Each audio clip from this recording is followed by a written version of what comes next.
Okay, let's see. Will this show up?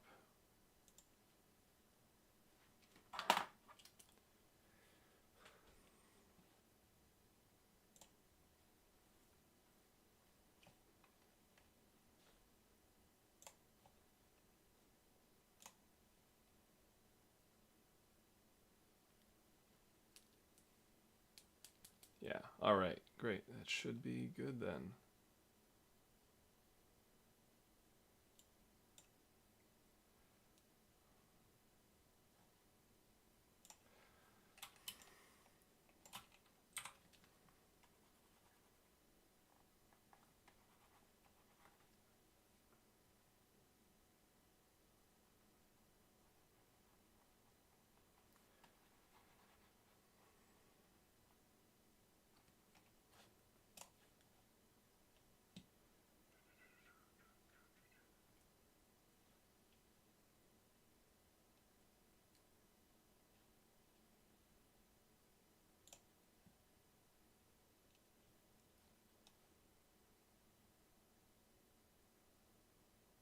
Hang on a second.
Hold on a second.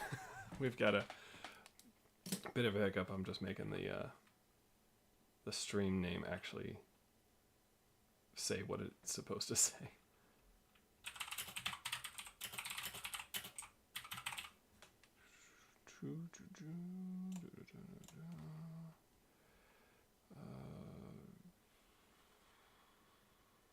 Where'd it go? There we go. And yeah. All right. Hopefully that that actually says comic art stream and all. Anyway, back to work.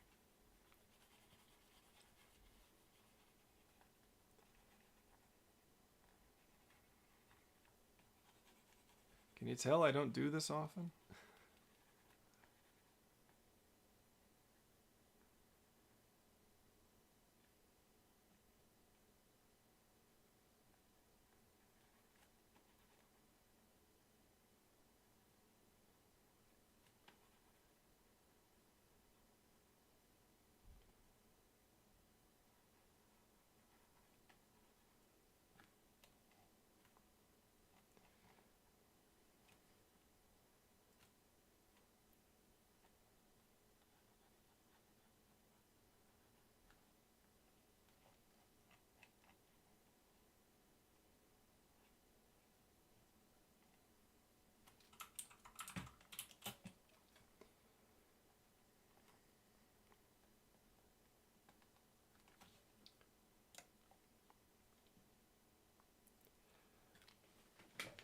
Harry Henry, yeah.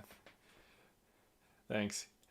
Yeah, I figured I needed to get around to streaming more of this stuff again, just because I think it puts it more in people's minds that I'm actually making this stuff. Yeah, currently this is so this is a page from issue 12. This is the second page. This is page 1. And yeah, my method for each issue is to draft everything. It's all drawn with ink on comic paper, and then I go and scan it, and then scanning it, I'm later touching it up in Photoshop to remove the blue pencil that I use, and then I just bring it into Clip Studio Paint and add the screen tone. And there's screen tone you can use in Clip Studio Paint that I really, I like using it, but I've found other textures and stuff elsewhere that really help, that I think look really nice. I've actually bought some older, like, vintage tone and scanned it, and I use that sometimes for some things. I think, like this right here has this nice kind of aqua tint grainy texture that looks good for sometimes different things, like either cloth or sometimes stone or metal. Like, it depends what the context is.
I wish I had a Cintiq of my own, because I'm just using a Wacom tablet, and sometimes it makes precise lines kind of prohibitive. But I've practiced enough with it, and it's not too much of a hindrance. But yeah, if I had a Cintiq, that would probably be a little faster. Oh shoot.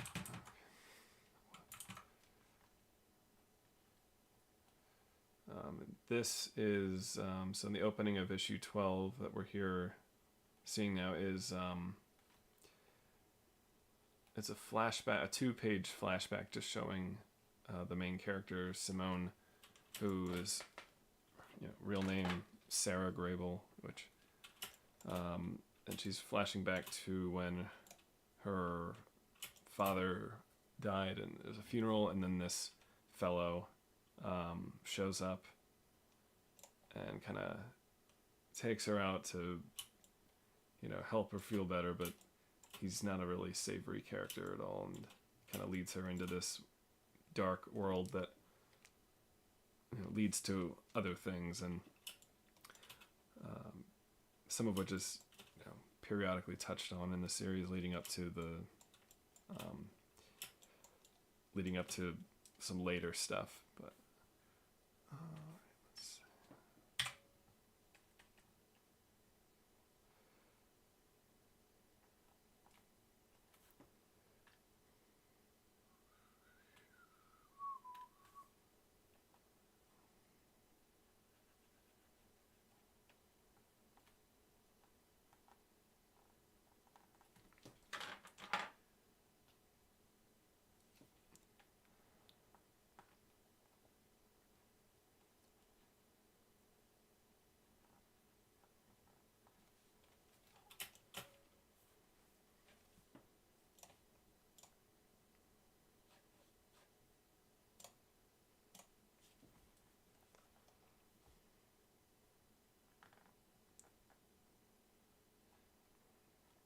And in the world of this comic, there's several characters who are like humanoid, but have they're anthropomorphic animals, but they have they just kind of operate in human society without really any question. But it's more like they're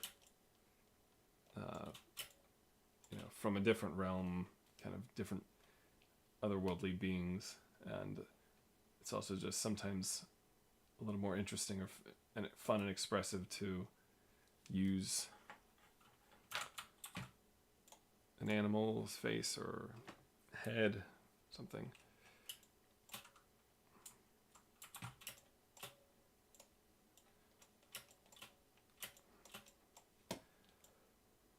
Okay. Sometimes I can get a little tangled up in all the different tones I'm using.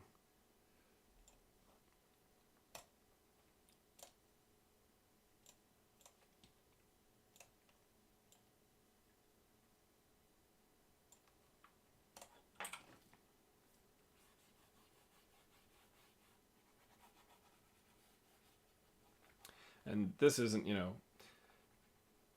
so different from real screen tone, applying it just in the way of laying it down and cutting around or up. But I do have real screen tone, but it's expensive, and I could not tone this whole comic with that. That would cost a fortune.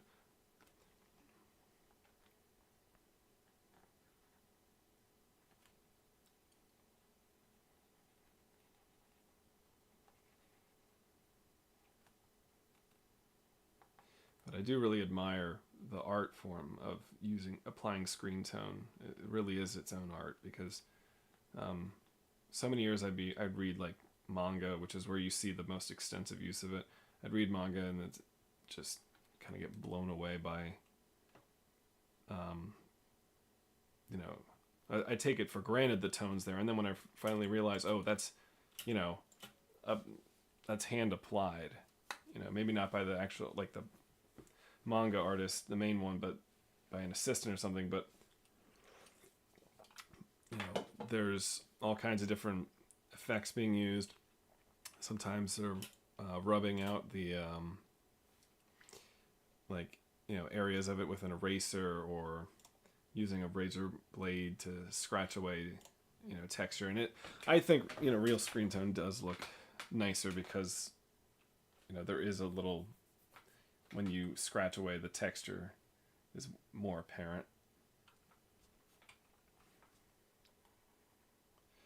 And the great thing about this is just the selection tool is like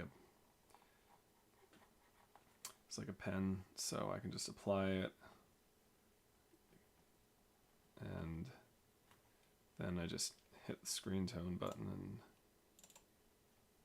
yeah. So that's really helpful. Whoa.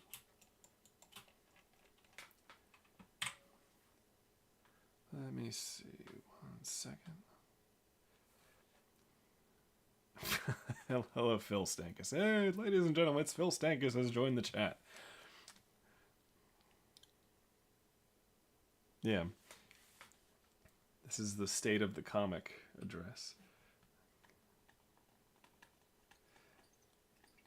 Yeah, I can understand why people use animal avatars. I mean, I'm not even talking about, anthro furry stuff. I'm just in like cartooning in general. I can understand why people use it because it's like a essential like form. There's a personality to certain animals, and it's been used for forever basically in art. It's kind of fun. And if an author doesn't want to exactly, I don't know, put their own face on something, then using an animal kind of does the job. I know there's some comics and stuff. There's plenty of comics that do that, but I'm just kind of getting into using that, and it just felt natural. Like I didn't even really think about it because I have different characters that I fill things out with, and I just kind of saw them as like this, this character's foxy and kind of sly and a little unsavory, but yeah. Oh, where is that tone I was looking for?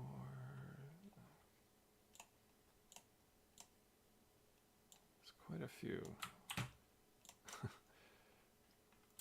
Just so I can get this one glass of Coke to look right.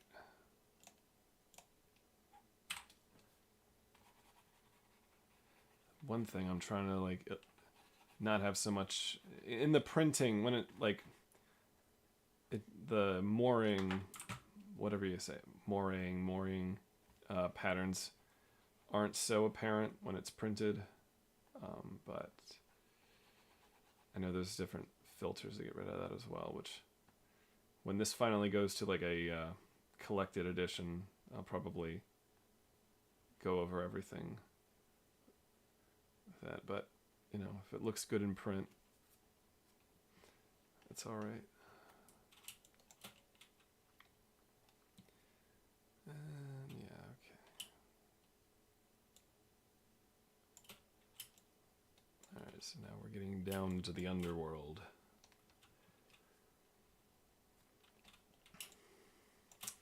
Let's see.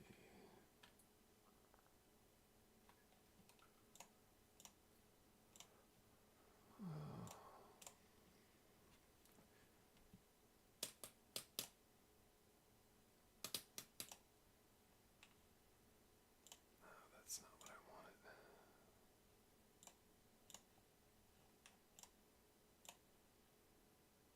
Okay, there we go.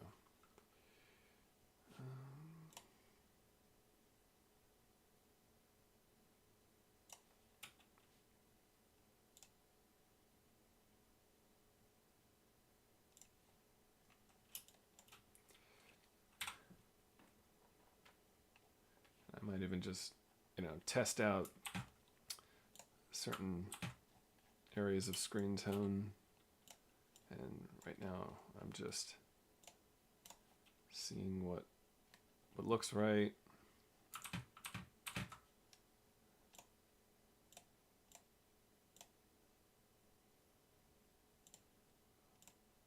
Like that might, I wish this was, I found this somewhere. I wish this was larger because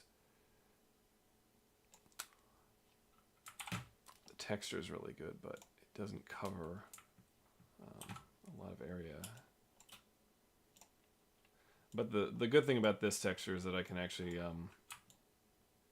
like kind of mesh it together, and you can't really tell where they've been combined. Oh shoot.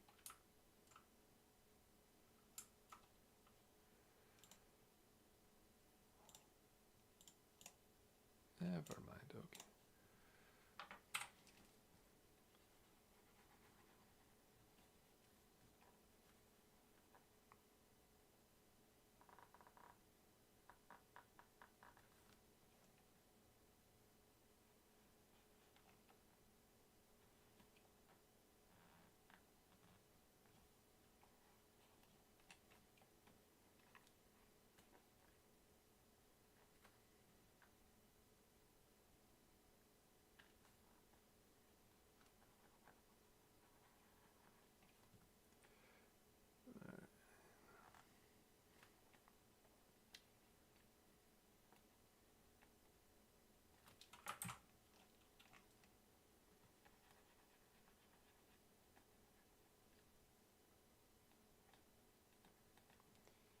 I don't know if this tone is working exactly for this this dress, because I kind of want it to have a shinier, yeah, shinier look to it. I don't want it to be dull like that. So I'm probably gonna try something else then. And these are shiny, but they're small, and I have to stretch them out just because these aren't like, yeah.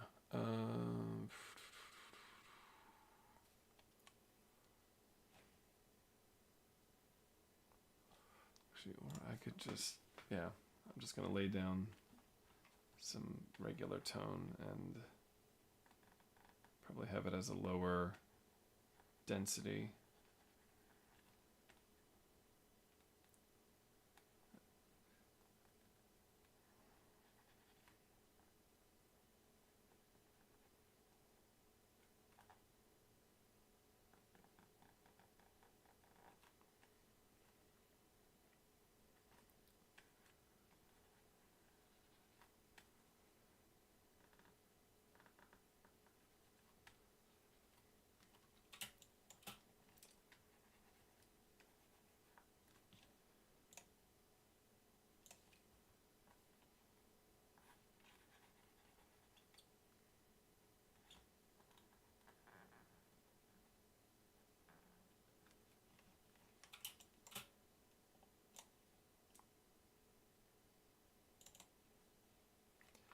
See, that's a little better because I think I can just, oh shoot.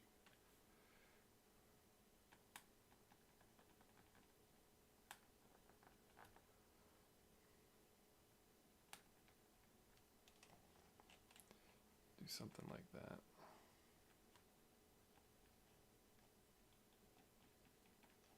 Yeah. That works. That works. All right. And I have, pre-established tone densities for specific things, like Sarah's hair is 25%.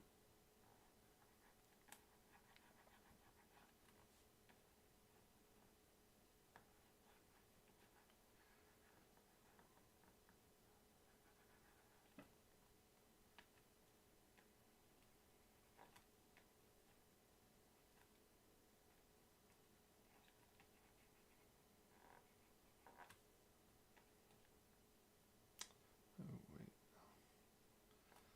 A little bit of tone from something else that's stuck right here. That even happens. I mean, that it's just like with real screen tone. Sometimes you're finding little bits of it. Shoot. Oh, which one is that?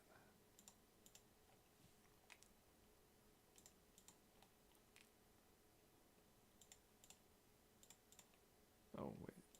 That was it. Okay. There we go. Okay, I got that. And then I will just add like a little highlight on the side. It doesn't have to be super shiny all the time.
Alright, then this guy, what did I have him at?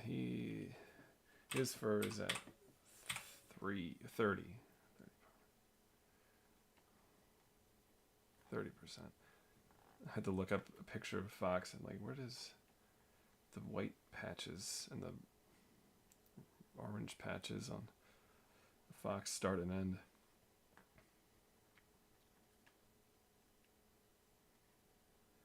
I'm really glad that I have a lot of like photo reference books.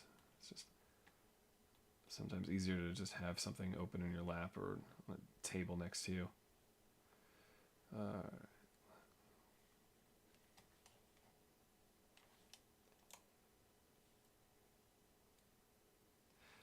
Hey, Jay Dixon. Yeah, so the typeface. I'll zoom in on that. So this typeface was drawn. It was hand drawn by me in a template, and then somebody turned it into a font. So Sean Michael Robinson, who's with the comic company, the Living the Line. I was in communication with him for a little while, and he actually gave me some like advice and stuff. And some of the help he gave me was making this little custom font out of my handwriting, and it's good because I am not anywhere near being a good letterer, hand letterer. Like I'll do like individual words, like here, but it's not great. But I think when I'm like having like one or two words that need some impact, going freehand with that does add a little more character impact. Let's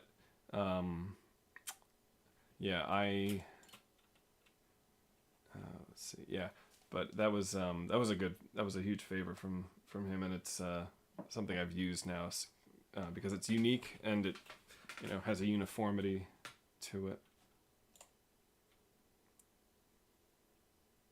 Yeah. Let's see. All right.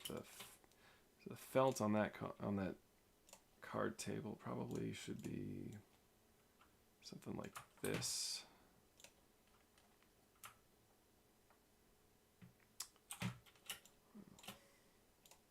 That's a lot.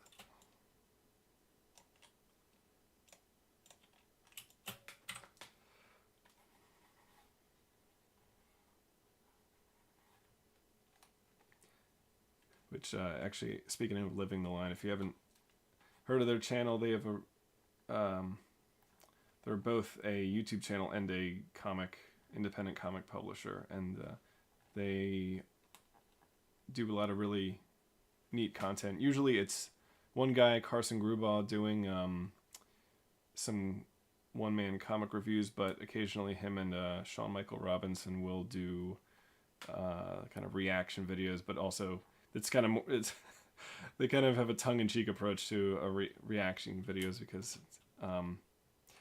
they'll have these very ridiculous thumbnails, but they really get into a lot of nitty-gritty like comic art stuff because they're both artists, and it's always nice. I also still occasionally watch Cartoonist Kayfabe. You want to talk about clickbait though? some of their video titles are just like, I don't even know what you're talking about. No, I will not click the video. But they do some really good stuff, especially when they're interviewing people. Like recently, they had an interview with Paul Pope, who what am I doing? They had an interview with Paul Pope, who I've seen his stuff around. I've read excerpts from it, and it's really, really neat. And for the longest time, I was like trying to hunt down a copy of THB, his earlier comic, because I saw in a back issue or an issue of Cerebus, like an excerpt from THB was included in it, and it was really just really weird and cool. Yeah, that's right, so this alligator guy, this reptilian, you're probably gonna give him like a maybe 40% density in tone.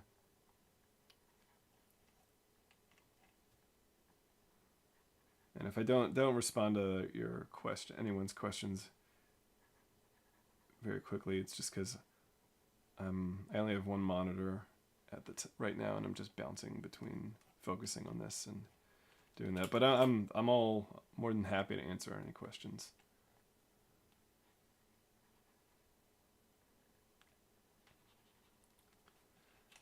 Let's see.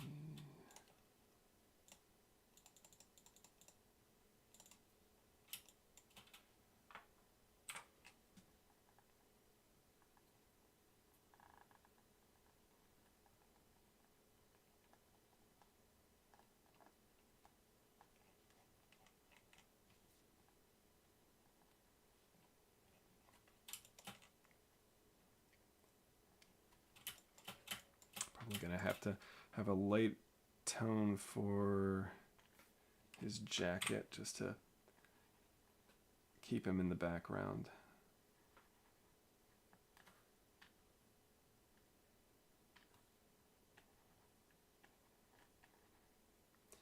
And there's screen tone is very interesting. I mean, I love it's just its own thing very much, but there's a lot of different kinds of stuff.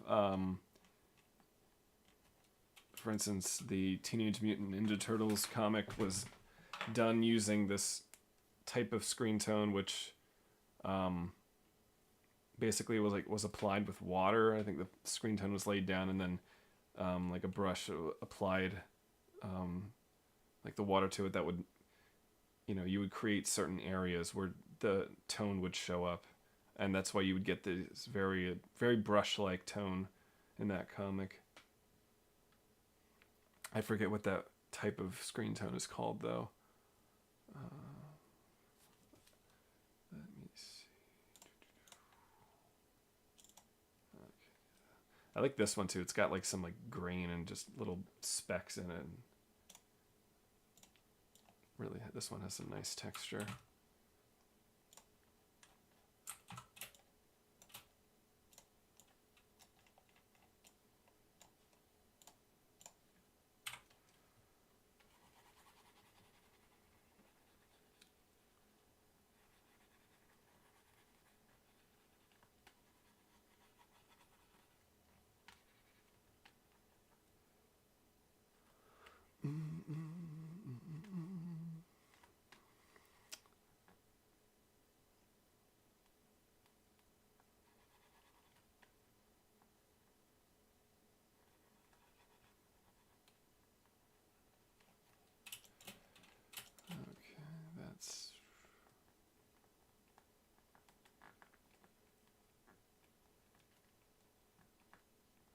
Yeah, the thing is, sometimes on this I don't get too fine a point, or I don't have that roughness of like when you're scratching real screen tone. Oh, come on.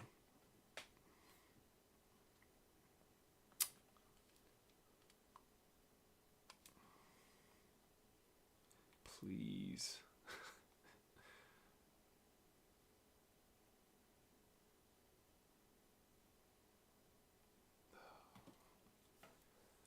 Just a moment.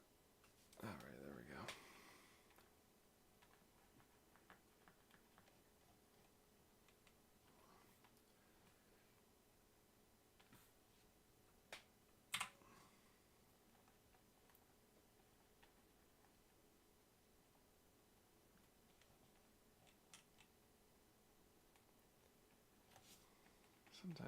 Sometimes it's fine to do okay, yeah. And I've been waiting to use this tone because I really love the tone in this one. I usually use it for stone or something, but now I guess it is gonna be a wall, so it's gonna just be right back behind there, like that.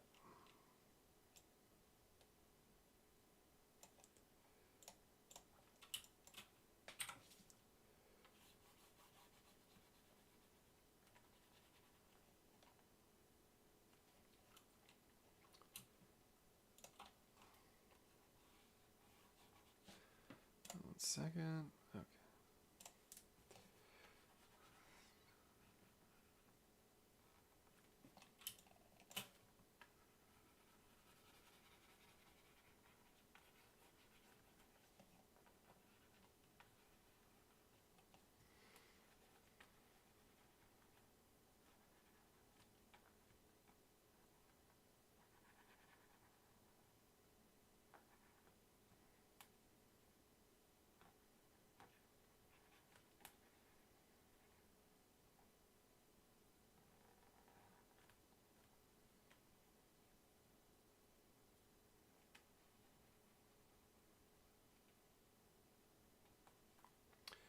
Ooh, okay.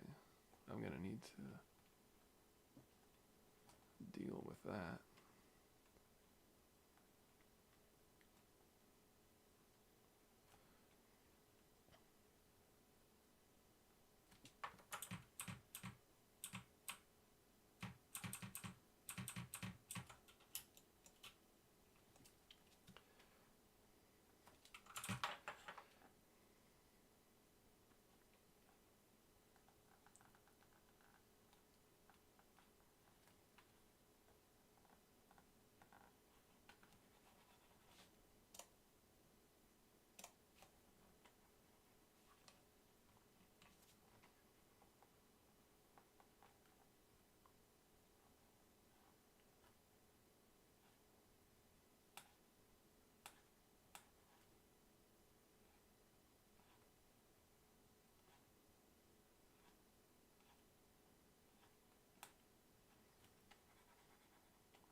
No, that's a different one.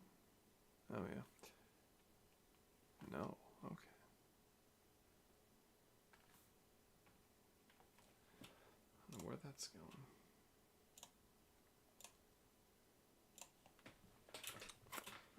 All right. Let's try something. Because I know there's no music. I just don't want to get any copyright stuff, but I do.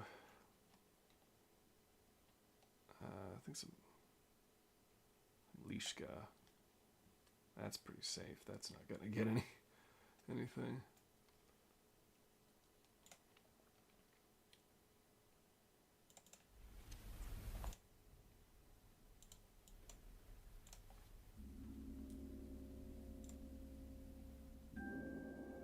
Okay.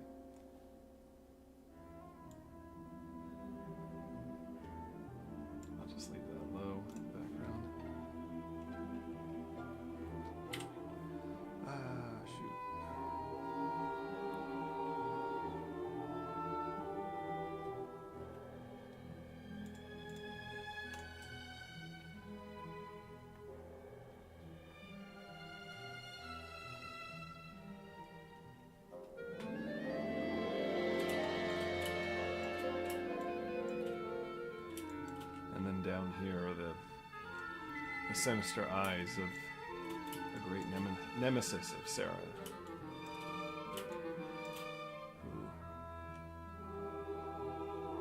You may know who it is, you may not. And the only way you'd know who it is if you had known me for years. But that will be forthcoming in the story. Alright, let's see.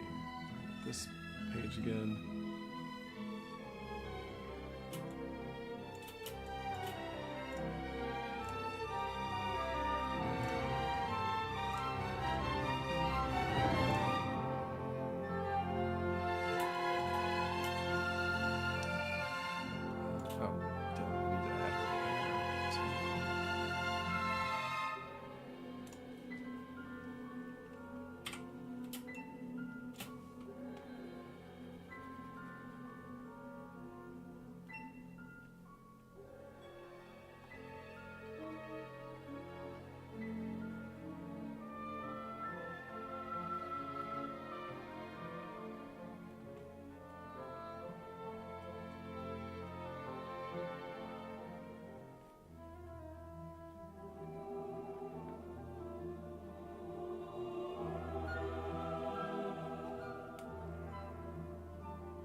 This music played, just quietly working on some art takes me back to working in a studio room in University of the Arts. We went there with my Phil, my wife, other Phil.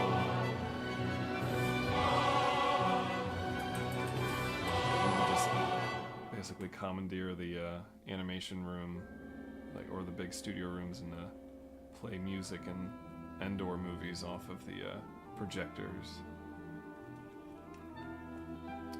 thus ensuring a edifying experience for all.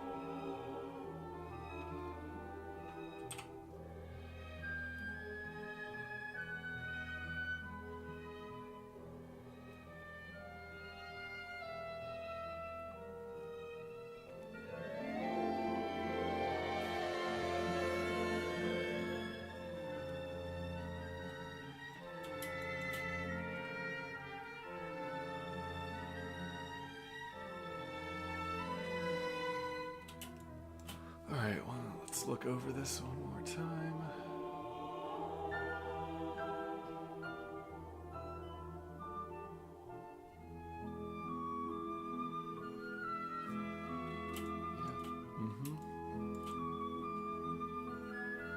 Alright. I'm gonna save this page. First there's a clip.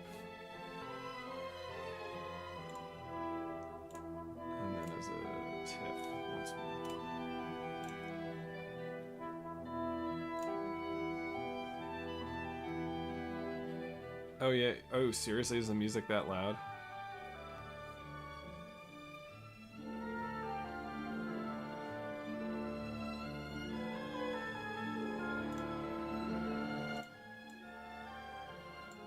Very interesting. Thanks, yeah. I know, yes. Yeah, believe me, if we didn't get to the computer or the CD player first, it was, we would have to endure... Oh, okay, gotcha. Yeah. Yeah, we were. Let's just say that after a 5-hour Bob's Burger marathon, we learned to be pretty quick. Getting there, I mean, look, if you like Bob's Burgers, it's fine. But 5 hours of that. Oh my goodness. Anyway, I'm gonna take a bathroom break really quick. I'll be right back.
Okay, I'm back.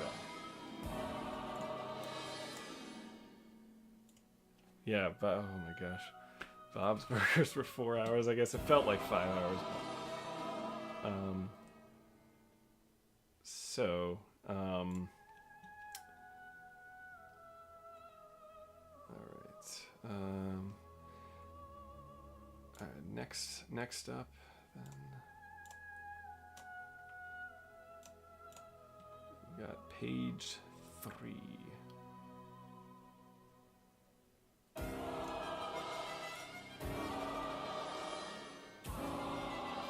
So, while I have this up, I have the actual pages, original pages next to me, and on them, I'm consulting what I've actually. I have the script as well, but I'm also consulting the what I wrote on the page as just a placeholder, because often the dialogue will change from the script to the page, and then sometimes it changes from the page to the final typed version.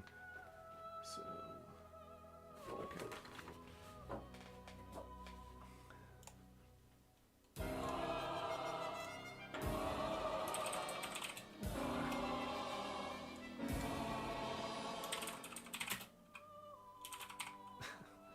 Present day, present time.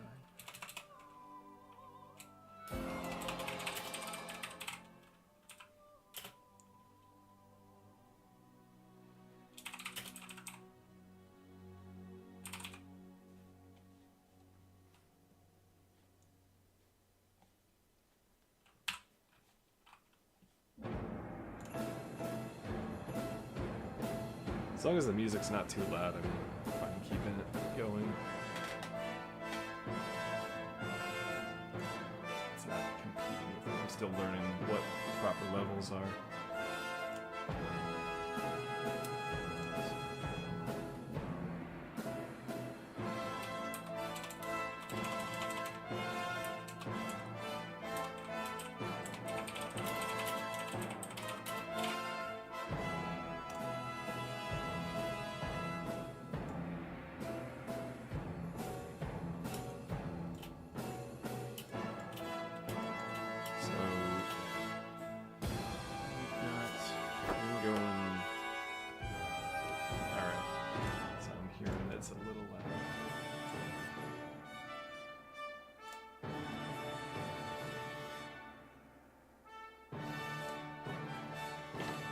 So we've got some dialogue here. So she goes, "Hey," he goes, and then, for that "hey," I needed to embellish it a little, but "Hey Simone, what's up?"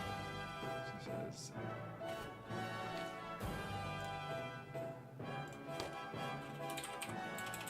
Gosh, stop defaulting.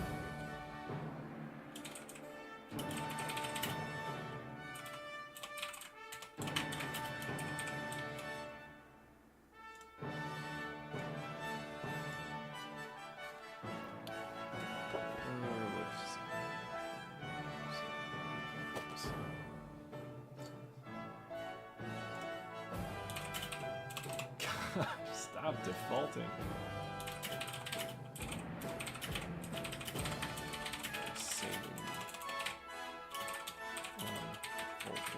So that's a reference to issue 6, in which they go to this hellish planet that's irradiated and all, and there's a wild energy monster, and Virgil here basically saves Simone there, and she was kind of stunned by, because they were getting this extremely precious and rare metal from it, and he left it there to save her, but he was just doing what he thought was right. It wasn't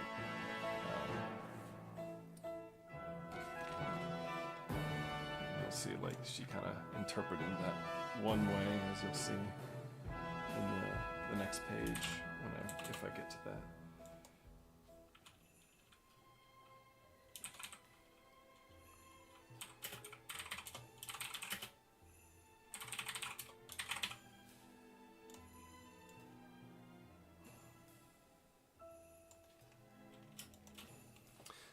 So now I do.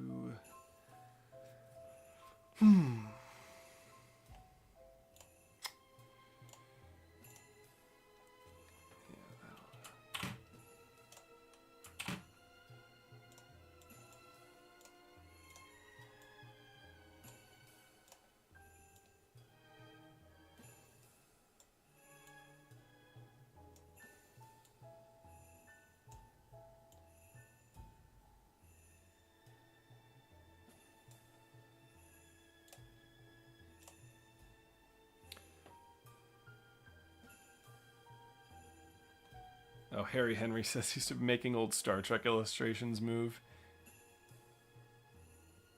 Oh, yeah, I feel like I remember... I think I remember you mentioning something akin to that. Yeah. Yeah, that's really cool. Alright, let's see.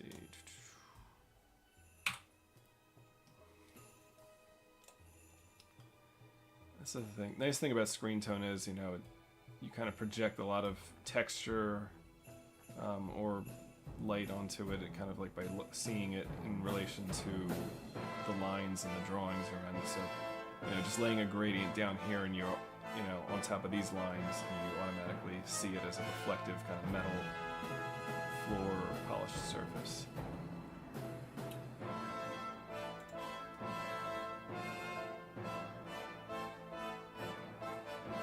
Some of the best screen tone work I've ever seen, at least, yeah, like skillfully blending it together. I mean, definitely in a lot of manga, but in volume 13 of Cerebus, Going Home, there's a lot of stuff on a riverboat, and some of that stuff is just gorgeous. Like the implementation Gerhard uses of the screen tone is yeah, just really wonderful, and sometimes it does look like something out of like a more kind of sedate manga. It's not often that Service does that.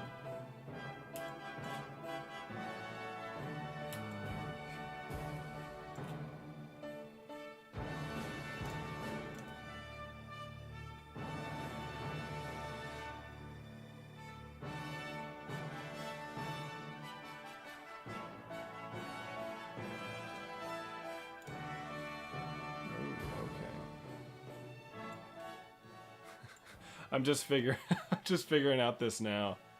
I'm lowering the volume in iTunes instead of lowering it in the audio mixer on OBS. So we're learning things here today.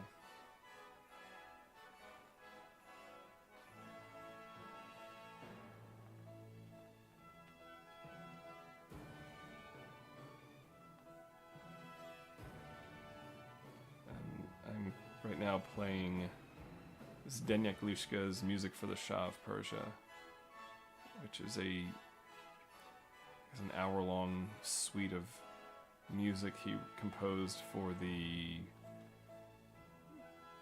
2000th anniversary of the Persian Empire. He was like commissioned to compose this grand, monumental piece of music for these celebrations and exhibits that were going on there.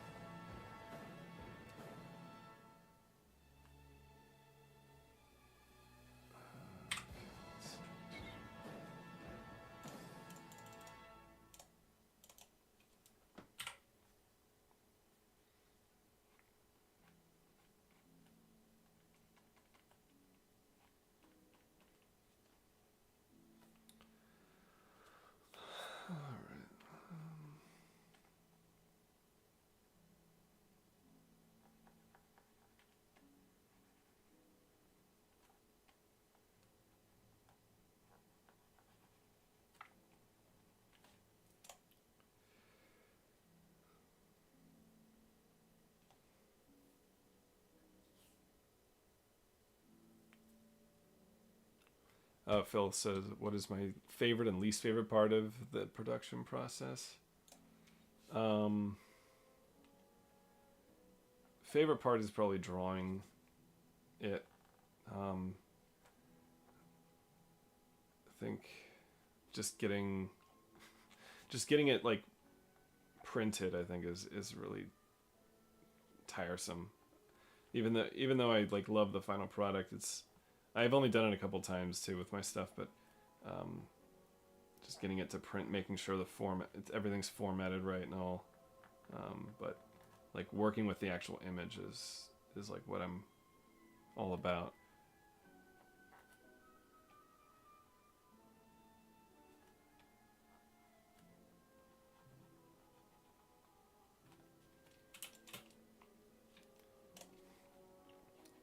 Although sometimes adding the screen tone can get a little tedious.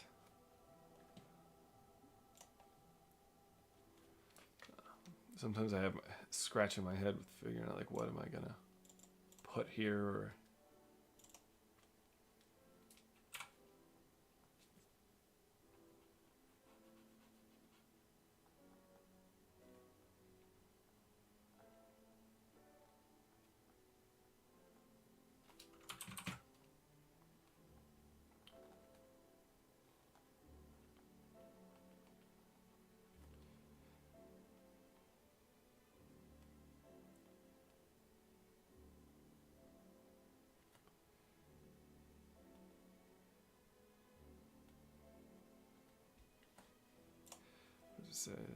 oh, and Harry Henry said he did the same thing with an Endor matte painting from the Ewok movies, which is very interesting.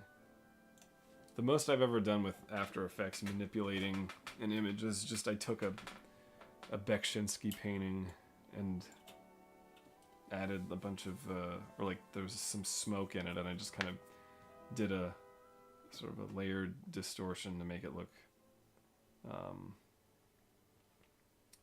yeah, to look like the smoke was rising. I added a little bit of like flicker to the embers and stuff. But I don't know. There's so many different like skills and stuff. Like I could learn Blender. I could do all that. But like almost all my time and effort is like reading, writing, and drawing and putting this together. And I'm content with like, you know, just being good at that stuff for now. But that's great though that you're adept with that in order to make those things. Okay. Oh, I know what to do.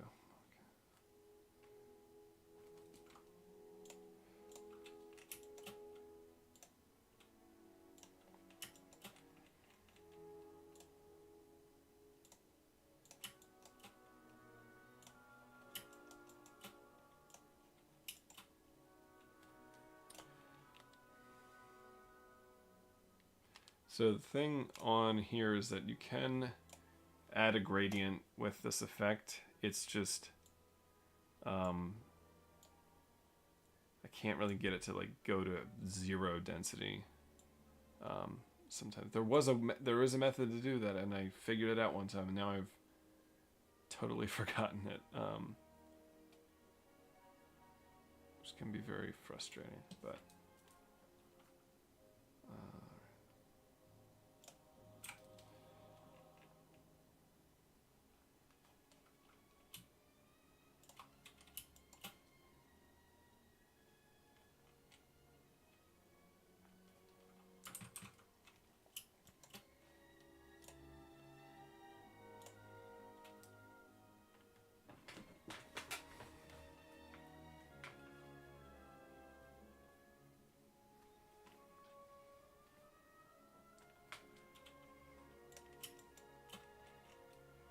Gosh. I'm thinking like a year and a half ago, a little more, less than that, I was working on For the Sake of Two, and I was doing a live stream of me coloring that, and I guess that feels like ages ago.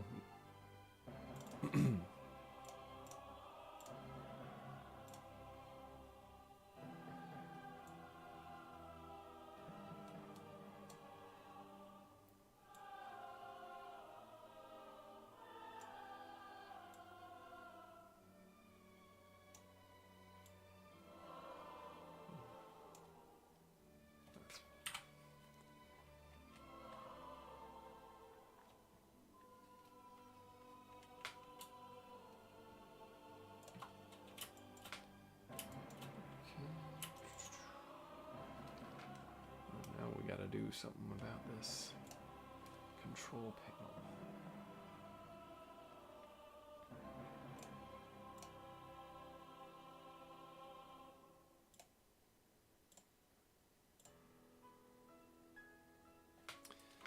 I could use no, I don't want to use that one.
what's out there. There could be any number of things, but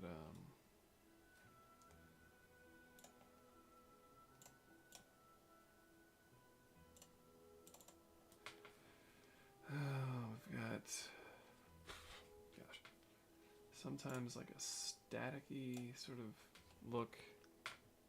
Interesting, and I could like cut around that.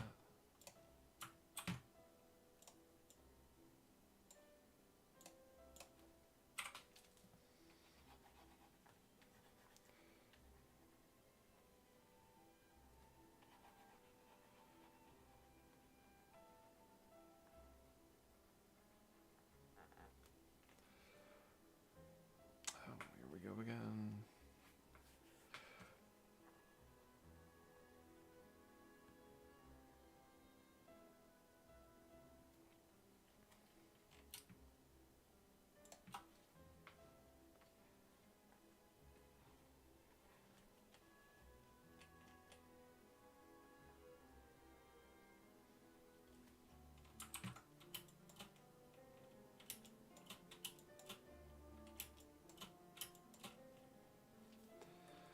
And then I'll get another little gradient for that.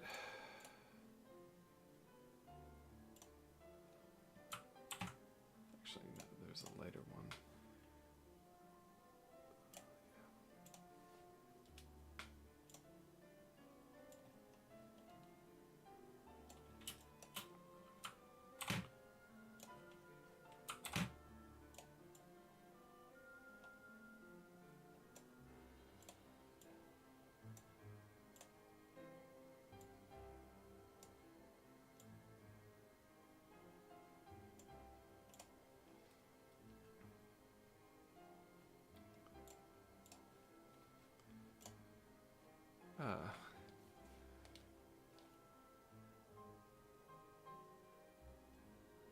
Hey, EC. That's okay, yeah. Yeah, preset tones with gradients that go between full saturation and 0.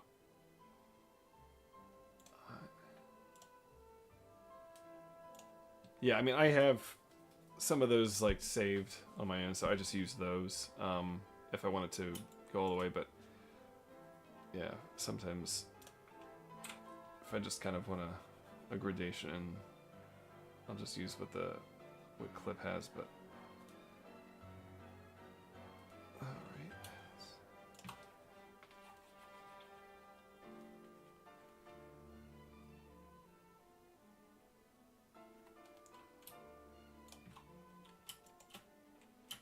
There's the ground, the floor. There is Virgil, and I think for this I'll just have a very simple addition of tone.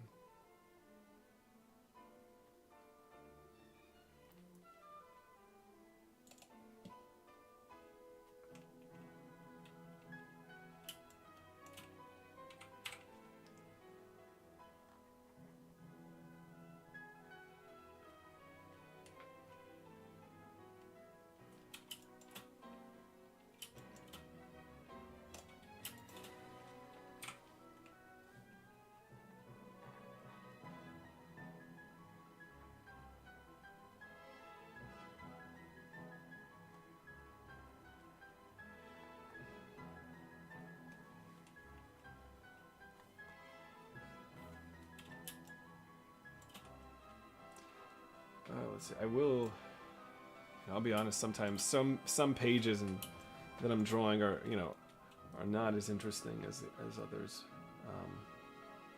But the great thing about comics is, if you really are serious about it, you're gonna stick with it, and that means drawing everything that you set out to. And a lot of times there's like stuff that you just don't really feel like drawing, but when you do, it's like you're learning many different things, how to draw many different things. Let's see if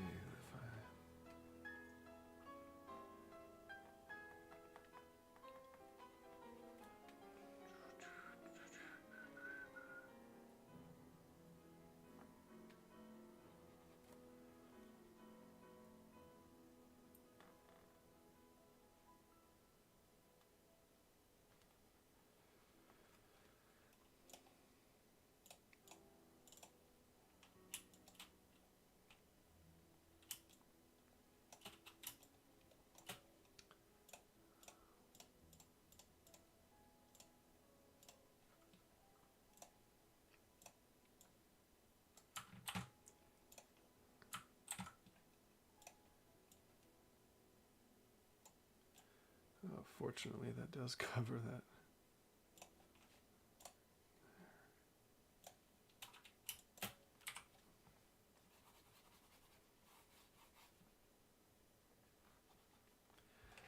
All right.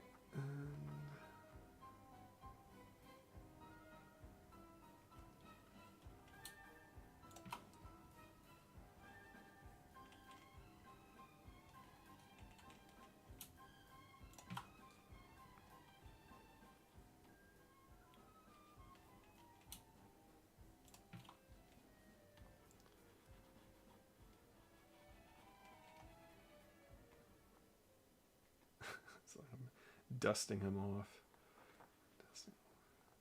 Something very satisfying often about clearing away some of the screen tone.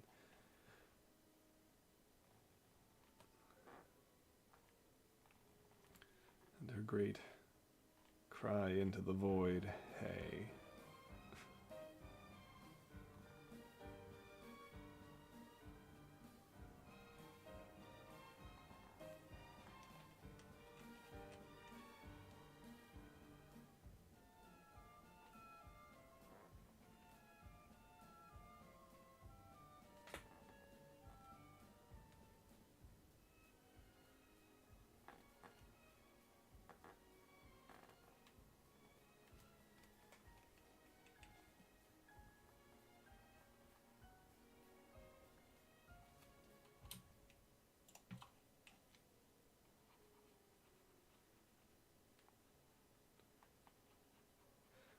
I hope this is all very interesting watching it because I get very focused and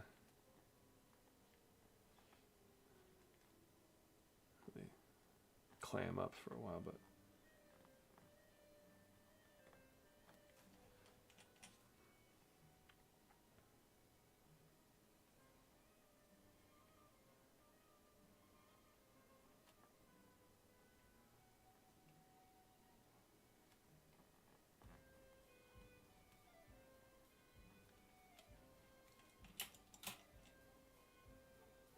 yeah, space in this comic, they're basically in this interdimensional area called the exospace, and it doesn't look like our like typically black cosmos. It's got all kinds of clouds and weird objects and things in it, and the planets in it aren't really as we think of planets. Some of them are square shaped, some of them are like just holes in space that open up into little pockets of space, and so it's just getting really well. I'm glad the tablets are the tablet sounds are relaxing enough. All right, let's see.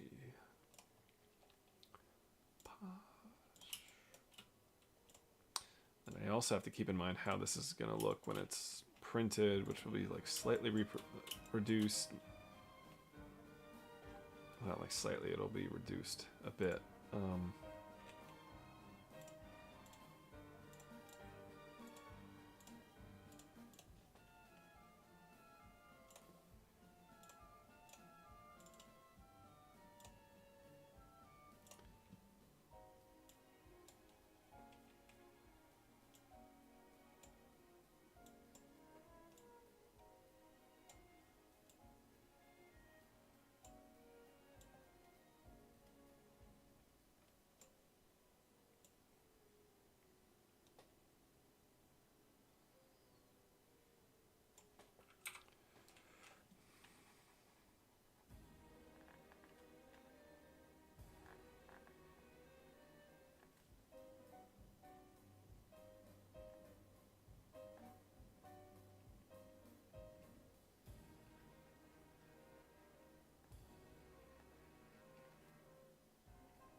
was gonna do with that.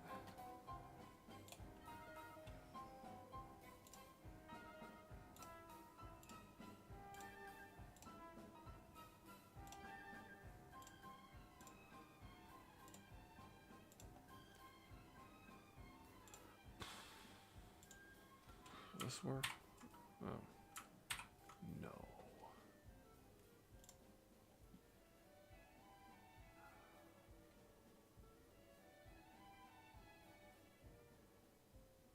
Nah, never mind.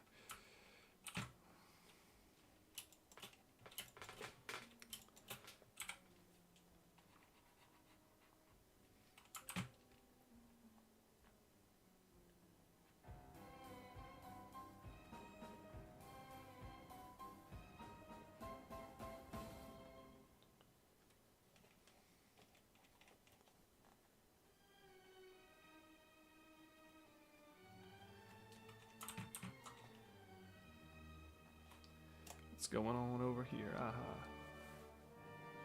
EC says, or Philfer said, didn't Star Crash do a little bit of that too, with the more colorful conception of space? Yeah. I mean, they did that. I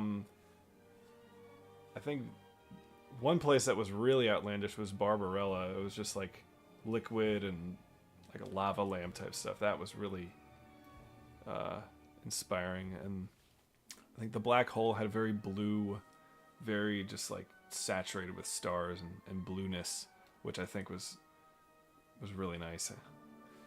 And then EC says, I like your idea of how the expo space looks. Very surreal. The churning clouds are cool to look at. Thanks, yeah.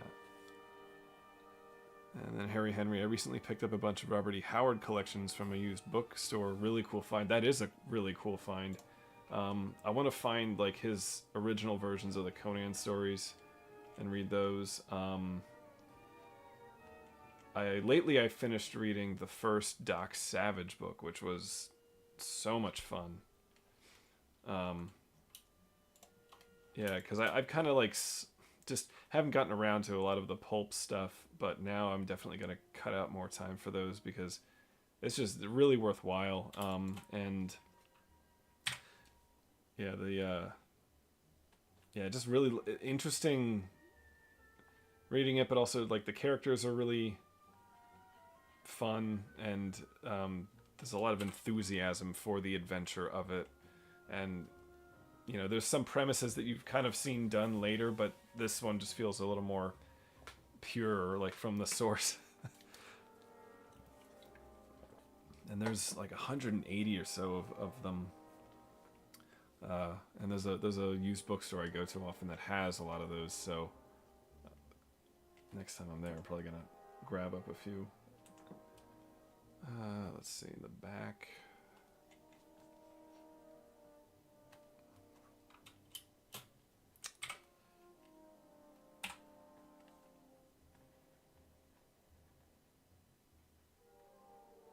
Yeah, Star Crash had a really nice, colorful cosmos. Trying to think of some other movies. I'd rather, honestly, have some artistic liberties taken with space unless the movie is outright aiming for rigorous scientific accuracy. Which I am no stickler for, because usually it means visually, or it's just not going to be as like interesting visually. But and it's interesting too how, you know, trends get set. I think like every time now anyone ever attempts to represent a black hole visually, it's going to look like the one from Interstellar, which, you know, that's the one that's deemed the most scientifically accurate, but I'm pretty sure we'll be surprised if ever we get a closer view of one, and then that conception will go out the window. So, you know, it's, you know, in the movie The Black Hole, you know, it was just like a whirlpool in space, but just think, yeah, it's fine to be poetic. It's fine to be, you know, more tapping into the,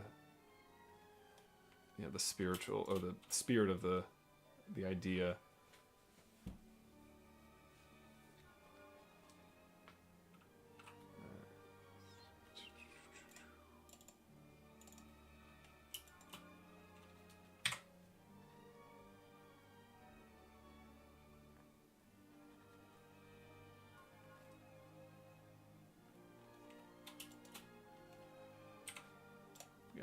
And Harry Henry, Doc Savage, nice. You can see so much of Batman and Superman in him. You built utility belt Fortress of Solitude. Yeah, literally, Doc Savage's hideaway in the Arctic is called the Fortress of Solitude. Philip Jose Farmer also wrote a biography of Doc Savage, tying into his Wold Newton family theory. Yeah, I saw that. That was like, I figured if anybody was going to do that, it would be him, Philip Jose Farmer, because he's always like connecting those different fictional universes. And Phil Stankus, I was listening to a podcast the other day where they mentioned that even the word space reflects a very modern view of the cosmos. It's like an empty void, whereas in earlier times it was called the heavens, full of strange and wonderful things. Indeed. In fact, a lot of people refer to like it as being filled with ether, like in the ether, the stuff, which is more like what I'm doing here. It's full of strange things, and it's kind of like, an ocean that you're exploring. All right, let's see. For this one, I will do. It's a shame though. The Doc Savage movie that did get made in the 70s was just totally like butchered by the studio interference. I think George Pal was really trying to produce a very sincere movie, it seems, and the studio got really probably nervous about that, and they basically turned it into a farce almost from the clips I've seen, which is a really crying shame, because I love George Pal and his movies are just so wonderful, and I figured, if somebody was going to do a Doc Savage movie right with the right tone, it would have been him, but unfortunately it got a little meddled with.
And who's got this? Oh, yeah.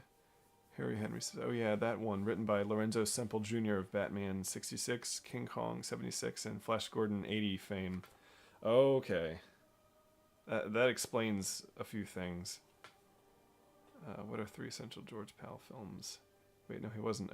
He wasn't. Okay. It would have explained some things, but then I was like, I like the way those...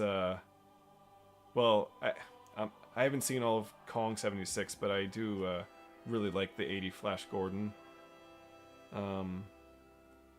3 essential George Pal films.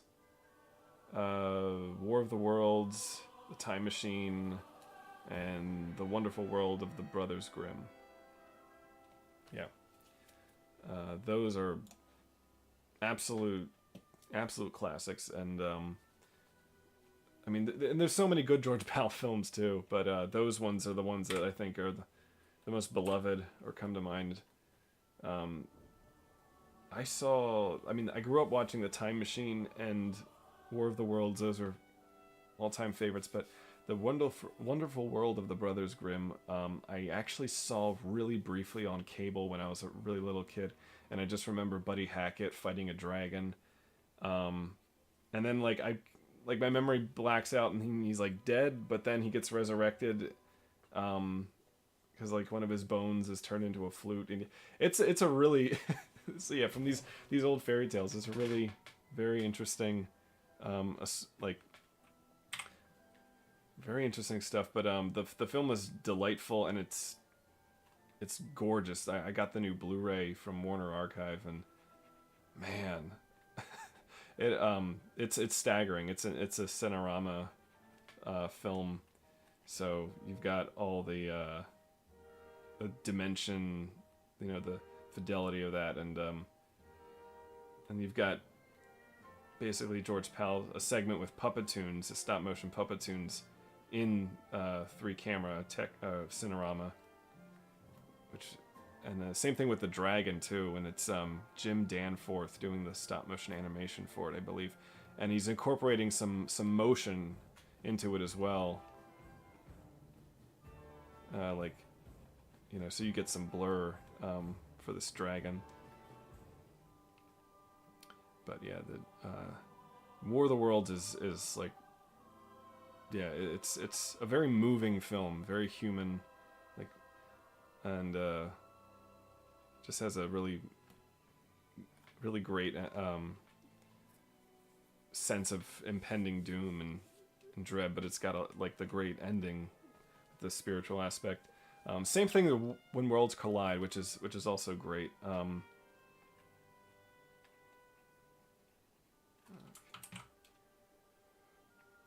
Yeah, but other George Pal films, good ones are. Let's see, I haven't seen Tom Thumb or Houdini.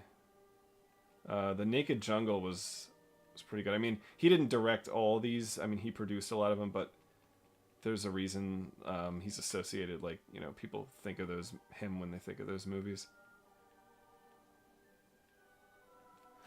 All right, let's see. Hang on a second. Central.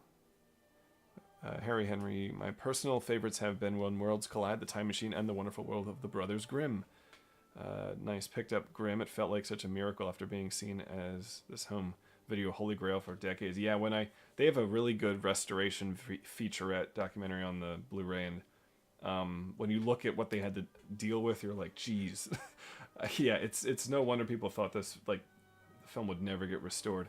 But they actually show a very good use of AI interpolation, essentially, but it's only being used in cases where there's a frame where it's damaged to the point where they have to, and you would never tell. You really would never tell. And that's I think the proper use of that tool, where it's serving something handmade, something man-made, rather than the other way around. Where did I put that?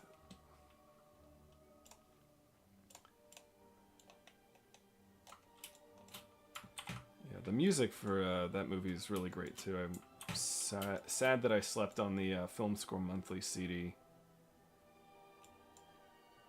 because now that's out of print, and you better believe it's going for $100 on Discogs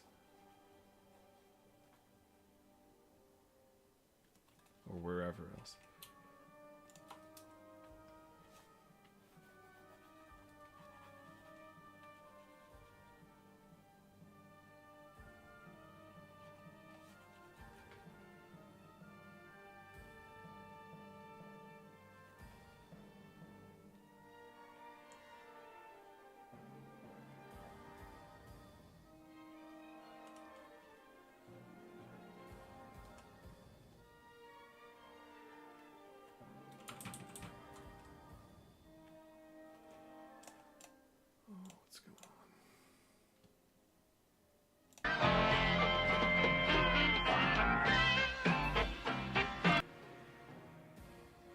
Sorry about that.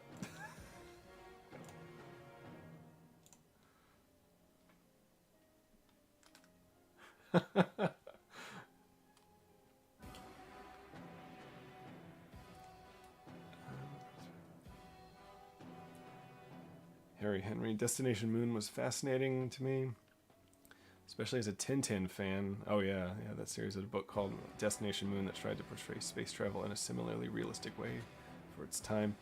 Actually, hers is a great example of using some artistic license. He designed the spacesuits with clear fishbowl heads, even though he knew that wouldn't be accurate. But since kids need to tell the character apart from each other in the moon scenes, that was more important. Yeah. I mean, it's true. You got to take some liberties. Right.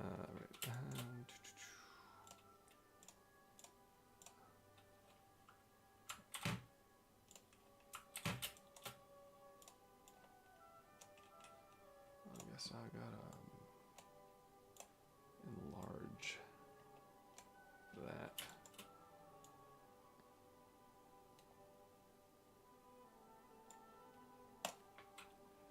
And I kept Virgil's design very simple. He's a very black and white character. So like his hair is usually black. He's usually wearing something black, and there's not a lot of tone to be added to him usually, unless there's some like really stark lighting on him.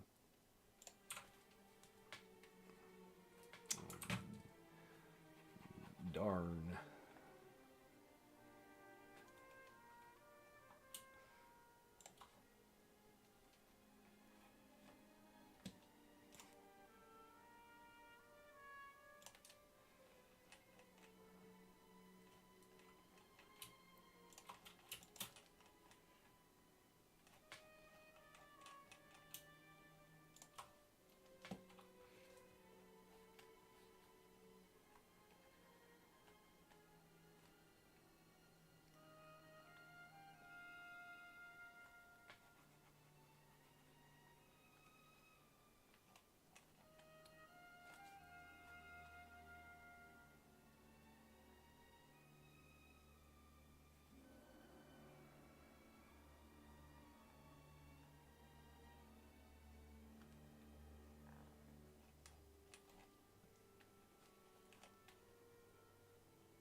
George Powell had some also very interesting unmade projects because he was always trying to get stuff made, and there were some really cool. Like he almost made Logan's Run, and from what I hear, like that project that would have been amazing.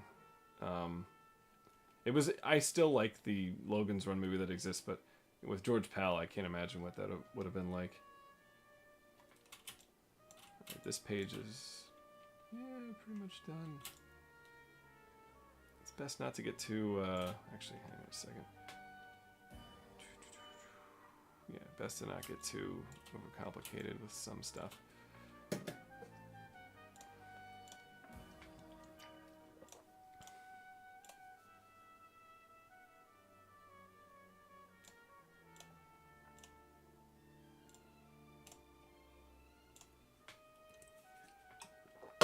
All right, let's take a look.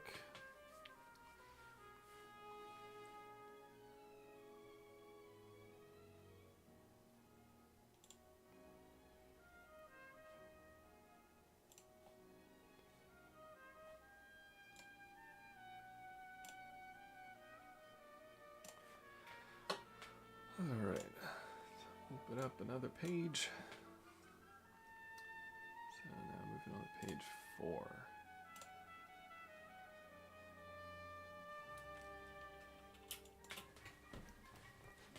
I'm gonna have to adjust.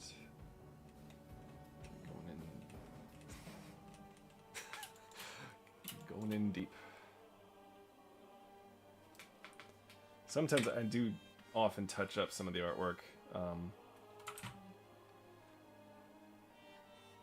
know, in this way before I go ahead, because there's just some things that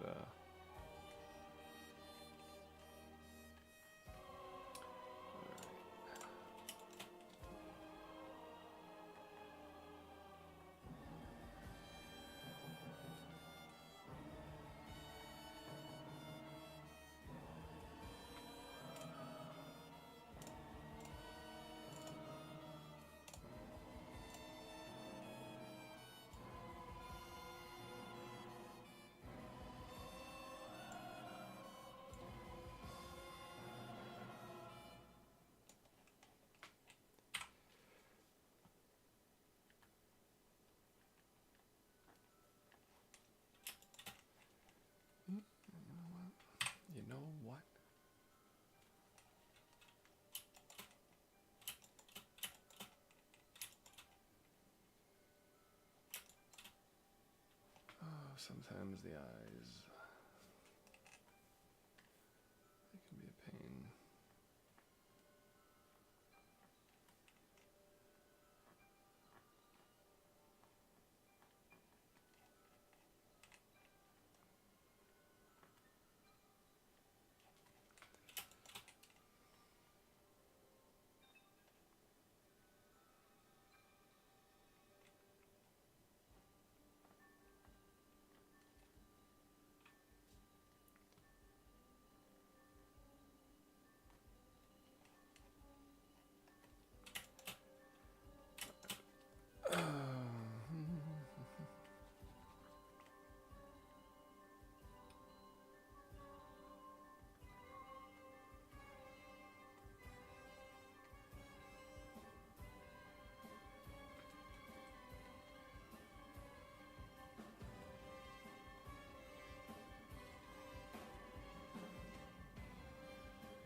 Okay, hold on. I got a comment from Sage Mage. Hi, basic question: how to get the shading / dappled tone so I can shade in Krita? Is it available out of the box? I don't know what Krita is, but in Clip Studio Paint, yeah, it's basically available like right there. When you select something, you just there's an option right here that you select the frequency, density, and whatnot. Yeah, there's other options. So I don't know what Krita is though. I'm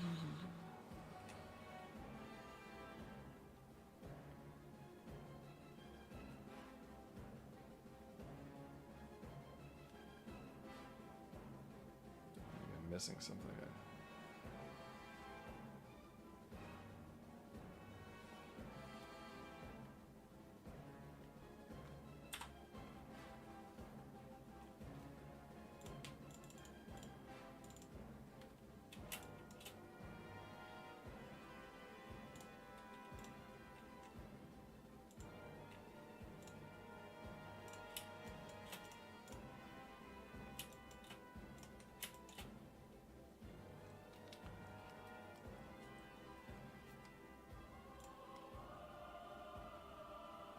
I wonder.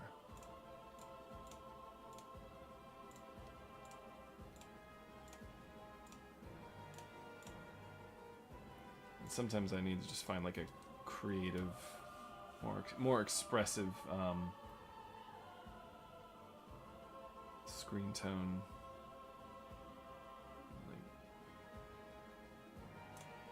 I don't even know what this is. That's a little too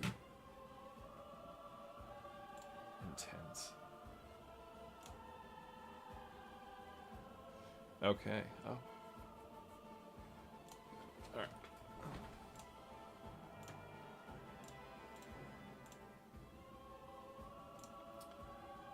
Otherwise, I'm just gonna.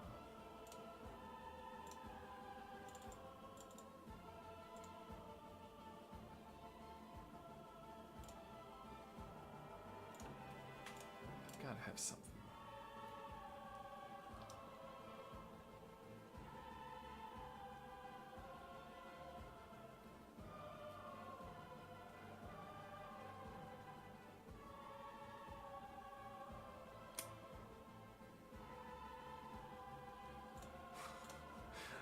This plaid, that's kind of fun, but.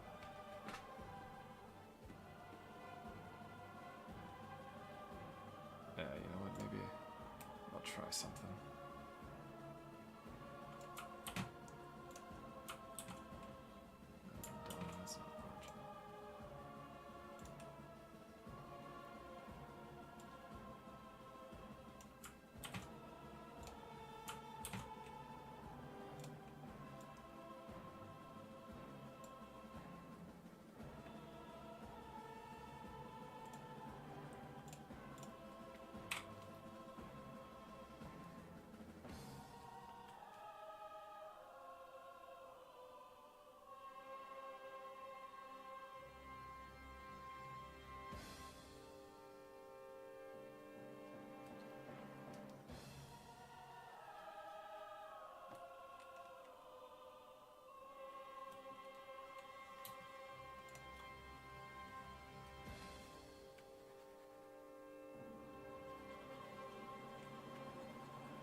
Okay. I need to add the text in this as well. So let's consult the pages themselves.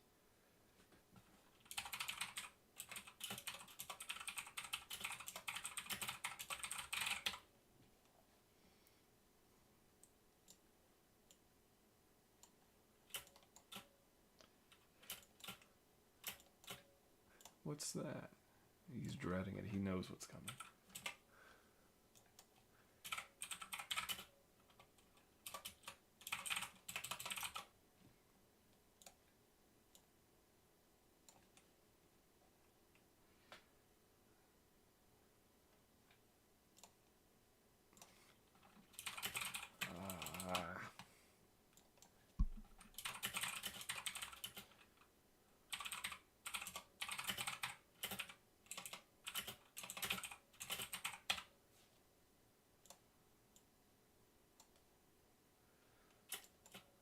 It's just, oops.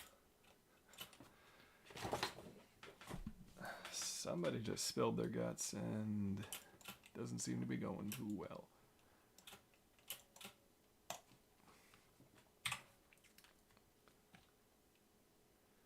Let me slap on some more music.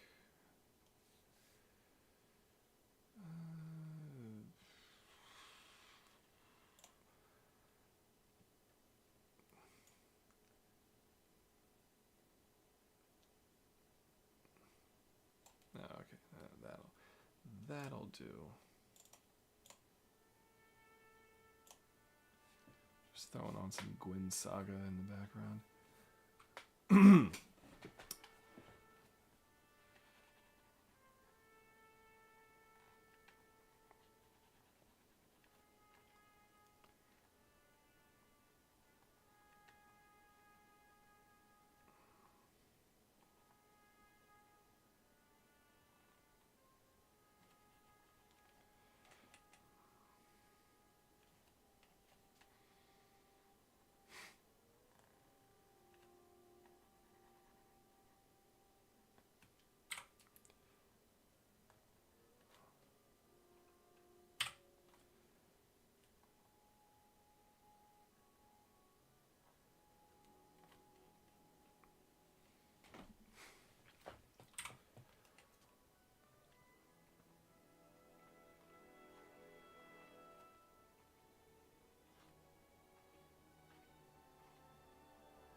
Oh, you know, why don't I just do that too?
Oh shoot.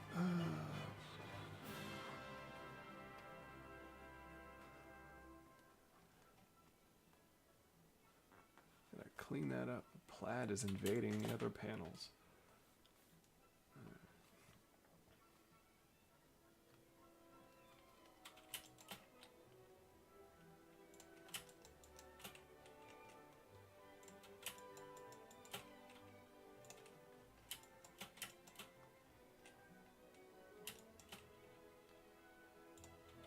There's more plaid. There's plaid hair too.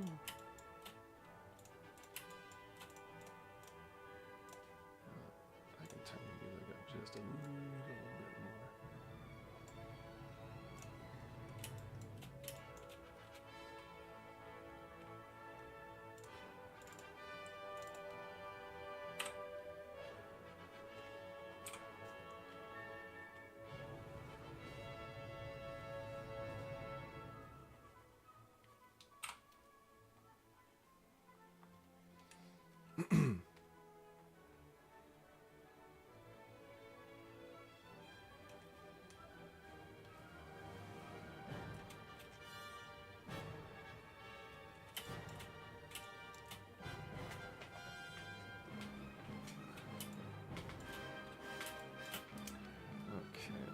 This panel's gonna have a bit of different stuff going on.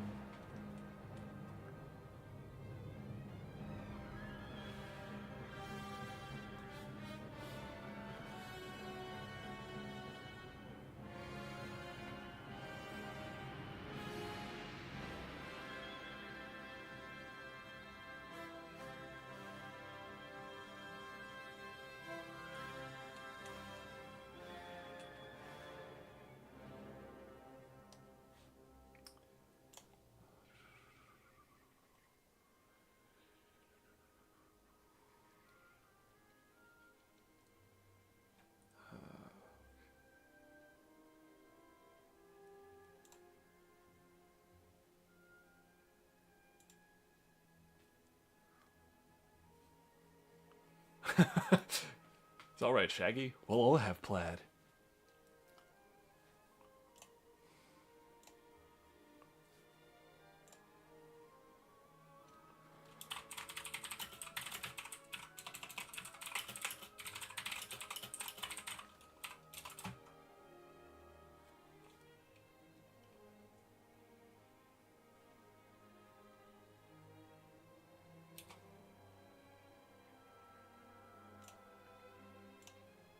Oh no.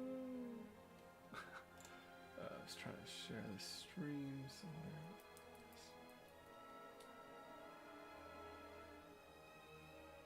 Wow. Okay. 1 second, folks.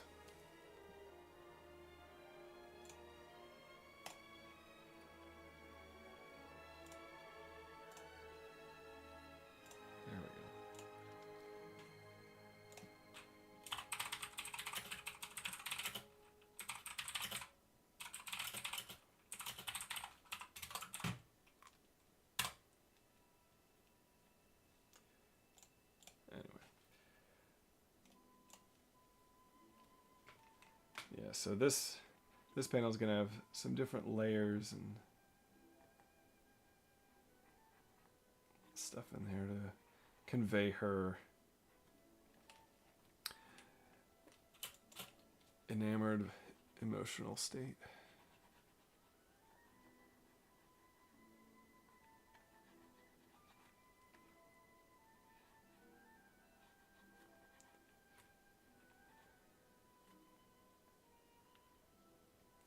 Yeah, after a slightly unconnected note, after working with the Strathmore comic paper, I can definitely say that it's not the best out there, and the Eon paper definitely is the one that I work with.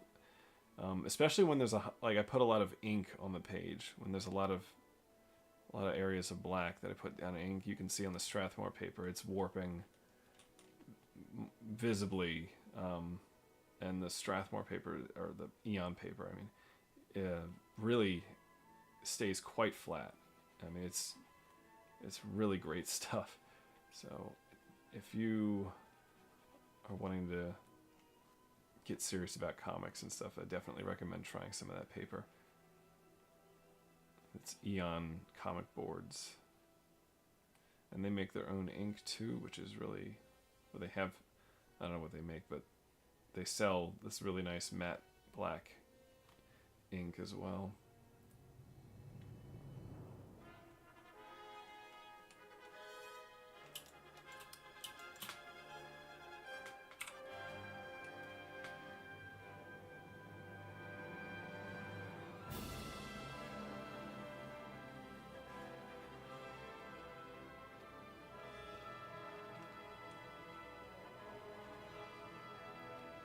Let's see.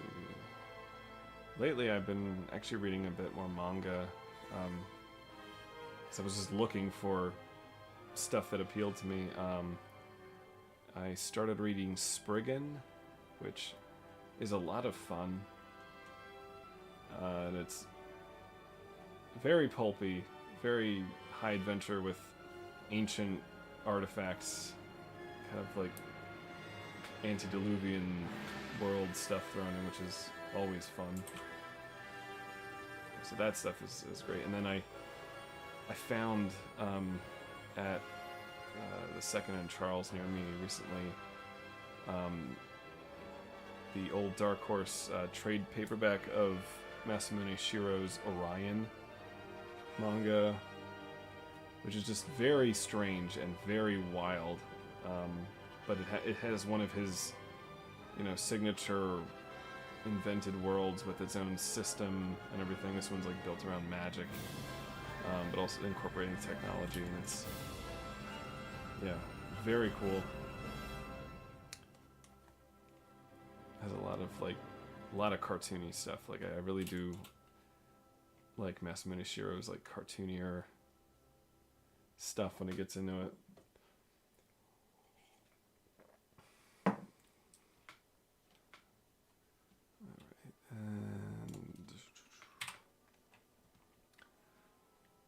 I've read Ghost in the Shell. I have that. That's a lot of fun. And there's another staple of Shiro's stuff is like footnotes for days. Like half the time I'm reading the footnotes, which are fascinating because it's either expounding on the world or just like dishing out some knowledge that he knows about some really specific area. Could be like anything from like guns or like, vehicles or something, but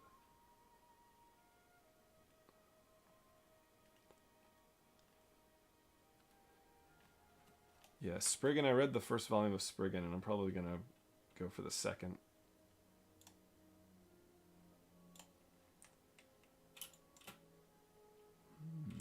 Now, what else to do? I think I'll go for this.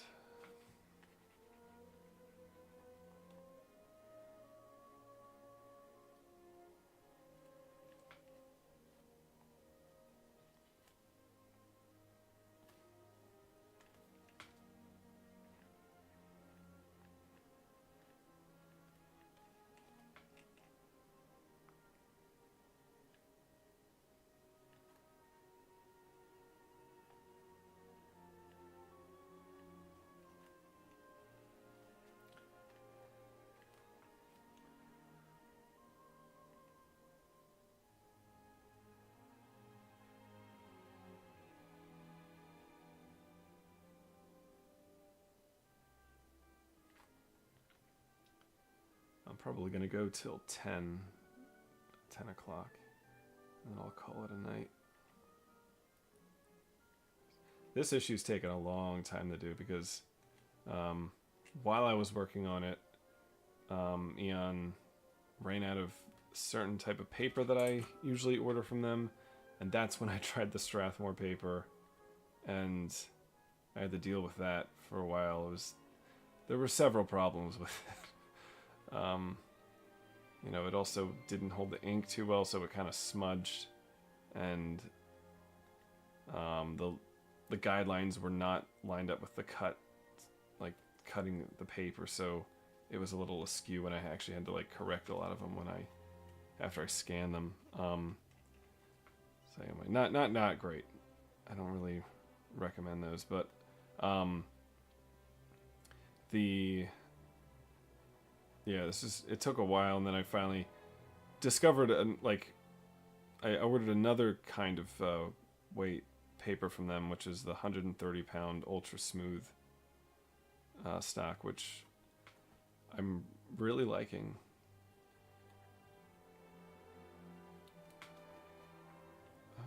Okay.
Lichter says, "Have you finished Book of the New Sun?" I have indeed, and I loved it.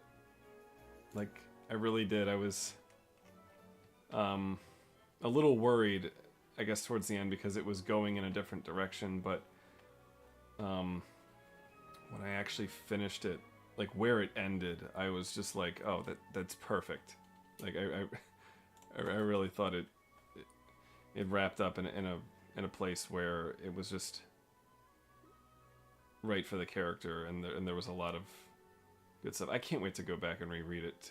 After I read all of them, I listened to the audiobook for the first one, and I was noticing all these different things where I suddenly realized, oh my gosh, how did I miss that? Yeah, so that one's a new favorite.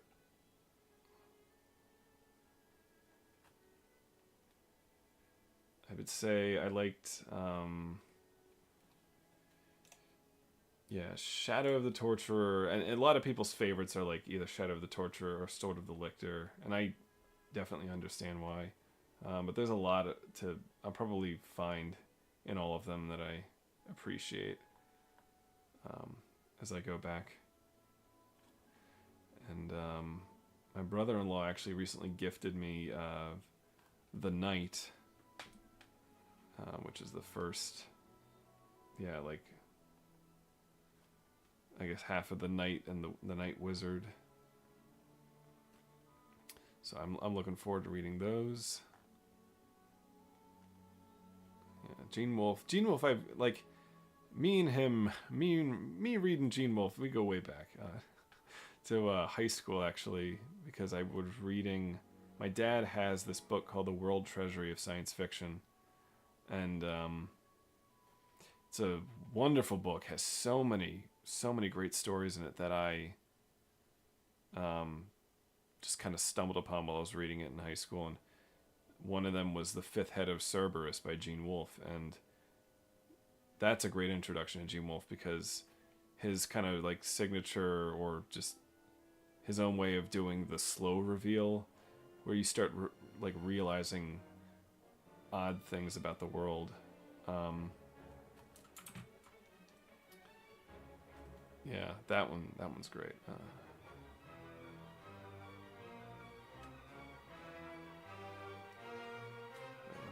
That's not supposed to.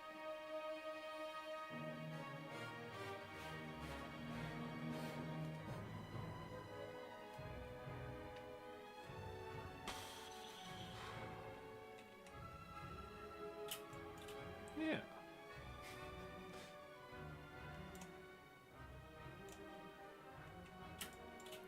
Yeah, definitely enjoyed. I enjoyed it so much. I think when I was like one day just drawing and stuff, I just named my ruler, the straight edge I use for most things. I named it Terminus Est, because it does have a flat edge, and it is the line ends there. Okay, what do I put behind him? Some kind of like, oh crap.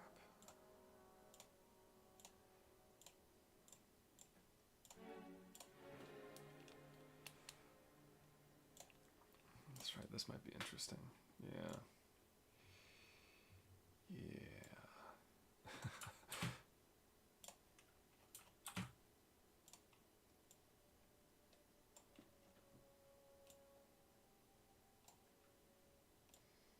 Except if I do this.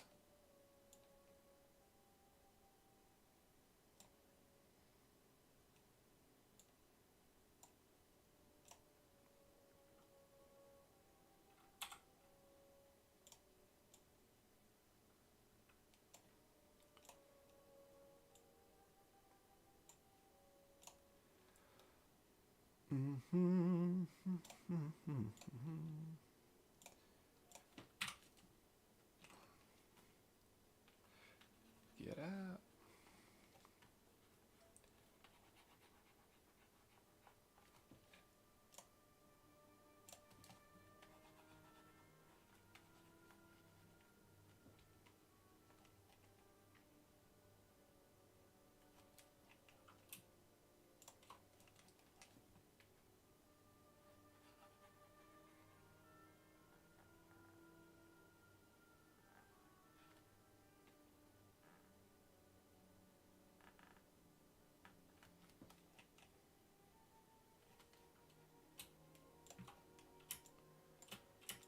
So yeah, that works. That that conveys quite a bit.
Yeah, comics is fun.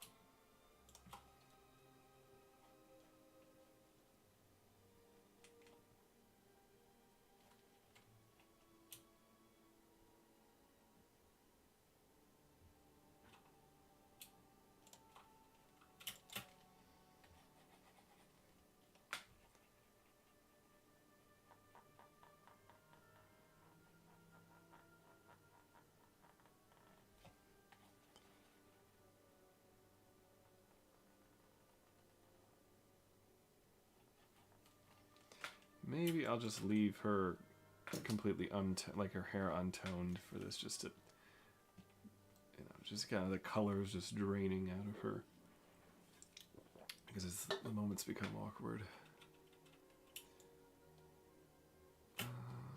What is that?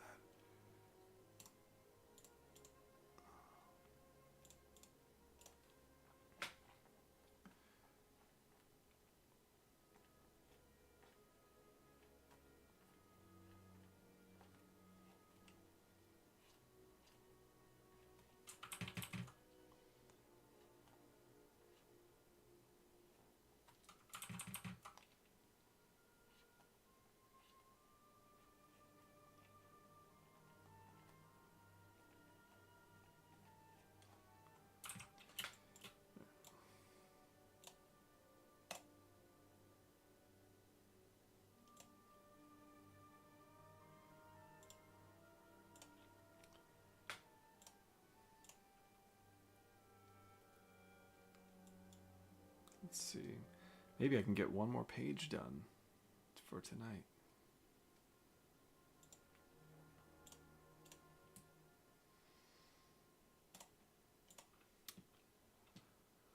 Oh, things are starting to heat up now.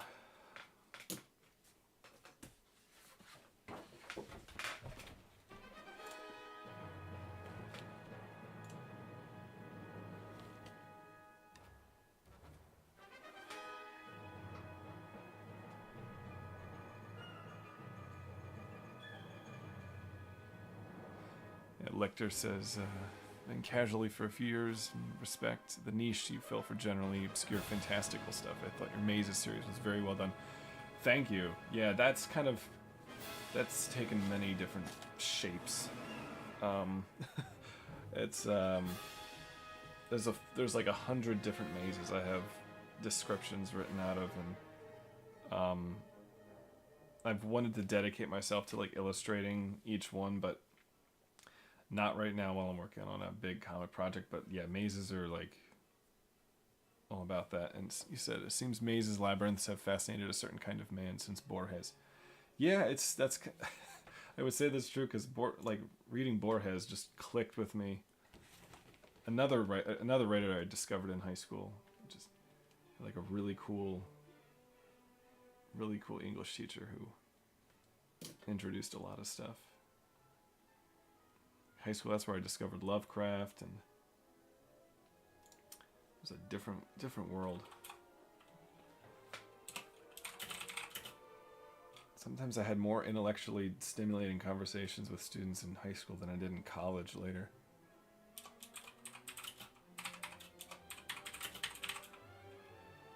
I don't like you like that.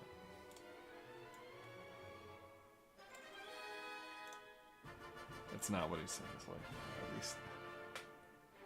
I mean, maybe it's up to the reader, I guess.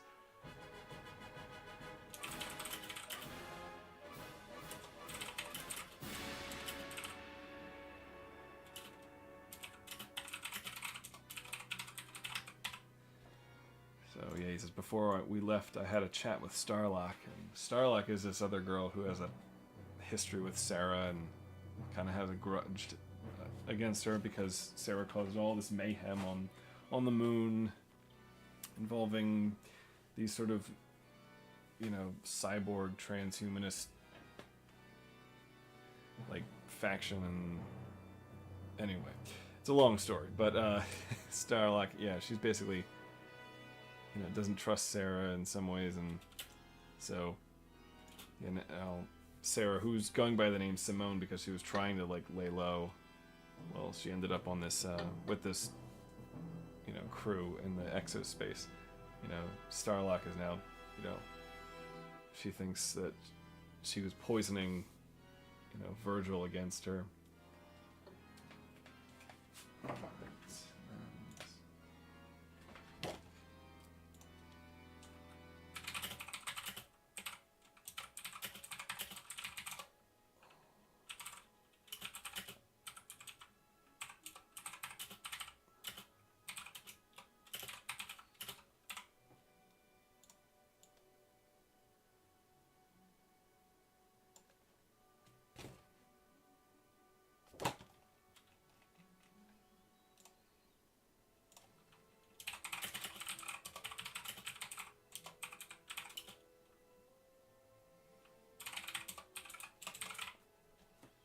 But I don't care about that right now.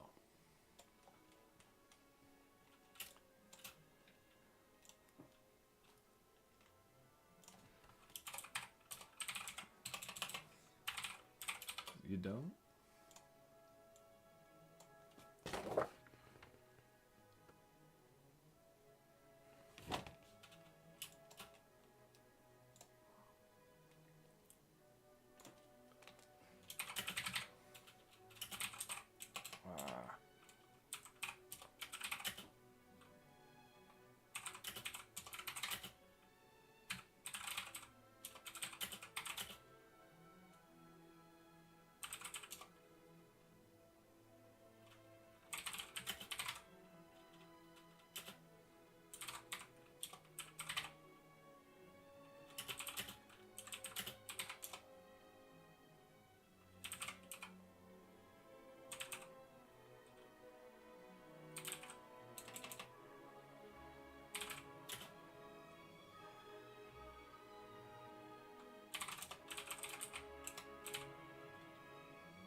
He's kind of...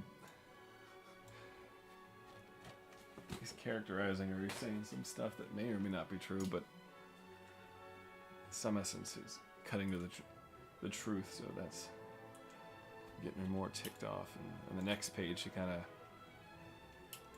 you know, starts to fulminate. This is one of the... Yeah, one of a few character confrontations I've had in this comic so far, which I like because it, you know, it gives me, I get to think about different ways to show the emotions, show the people talking.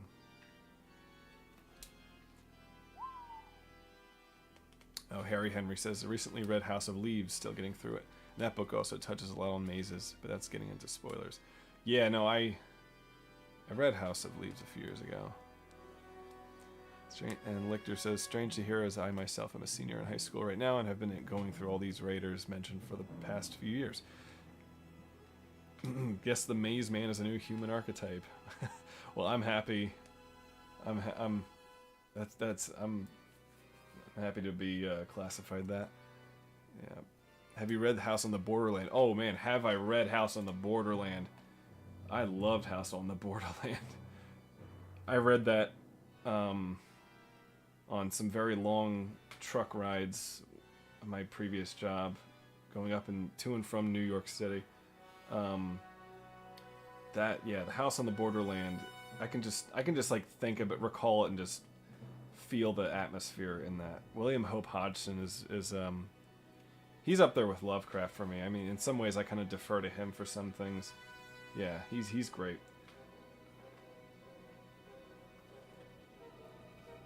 Yeah, I'm still trying to get a copy of Carnacki Ghost Finder. Trying to get the volume of like his collected works that has those stories in them. The Nightland is what the heck can you say about the Nightland? I made a video about it. Nightland is amazing.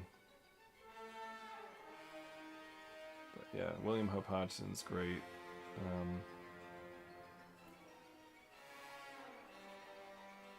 Somebody, I think one of my patrons actually said that they connected my maze videos to Peter Greenaway's Prospero's books, which is one of actually like the inspirations for the mazes, which so that's pretty great. It's like kind of like list or like archival, sort of like fantastical lists and things. I think it's an evergreen subject matter. Let's see.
Yeah, I tell them I've been telling a bunch of people lately to read William Hope Hodgson. Just a lot of my friends are all, like reading a lot of things themselves, so it goes on the list, like book recommendations usually do. But that's why books make wonderful gifts as a suggestion to like, hey, put this at the top of your list. That's determined more than a few times what I would read next if somebody like gave me a book.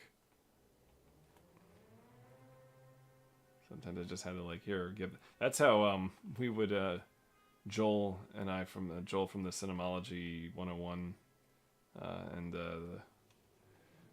him and I, when we were discovered Cordwainer Smith, we literally were just, he was buying copies of the best of Cordwainer Smith and just giving them to people, just just like, read this.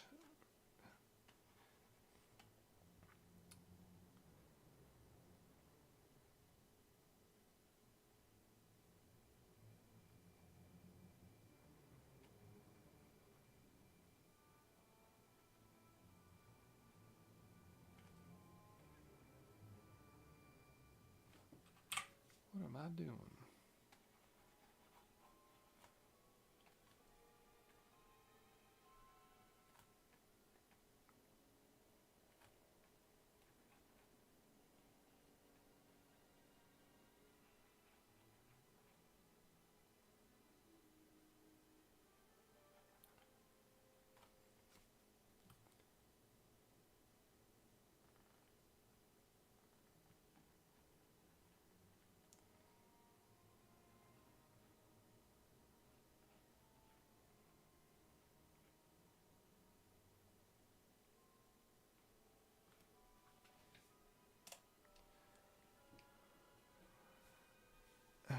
Lichter, I thought The Nightland was conceptually his best, but it's crazy how different and much better the writing is in House on the Borderland. Nightland has lots of exposition and isn't as poetic. Yeah, and House on the Borderland is much more taught. As a reading experience, I think it's a lot smoother. It's, much shorter.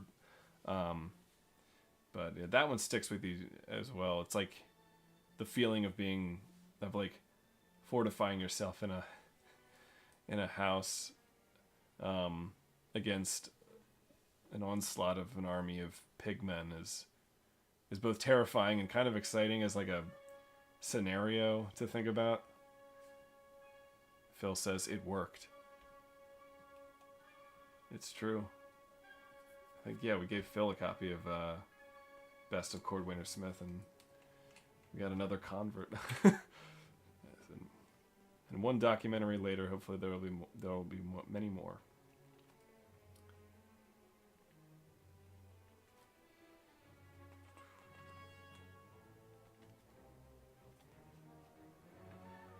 Oh, she's mad.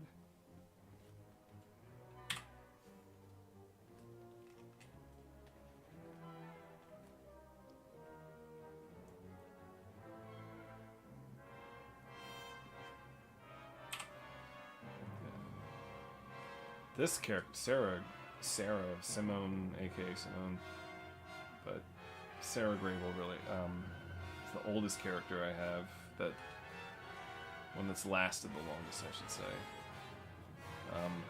I came up with the name in high school. It's like the name of a flash drive. It was the combination of Sarah, was a girl in high school, and then Grable, which was the name of a nuclear test. It was the atomic cannon. It was like shot from a cannon, this test. And now I think later on I realized, okay, it's great. It's named after Betty Grable, who was like, you know, film star on a lot of pinups and all that during World War II and all that. But for some reason, Sarah Grable just had a nice bounce to it, and I kept that for years later. In fact, I just started drawing different stuff, and it's taken like 15 or so years to actually get, almost 15 years to get a real story with her.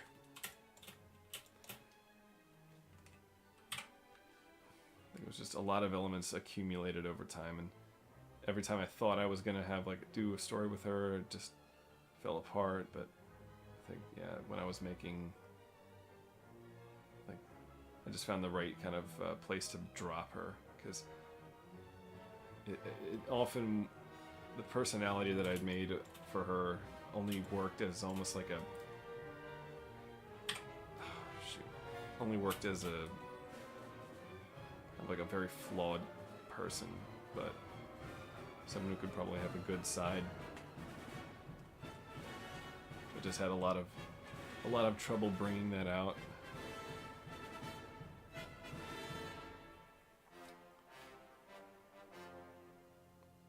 EC says, not much in the way of text, but I've always returned to an old picture book, The Mysteries of Harris Burdick, which I find captures that tone of mystery quite well. Chris Van Allsburg's illustrations have a wonderful quality. Oh yeah, I wonder if I know that book. I mean, Phil's been collecting the Allsburg books.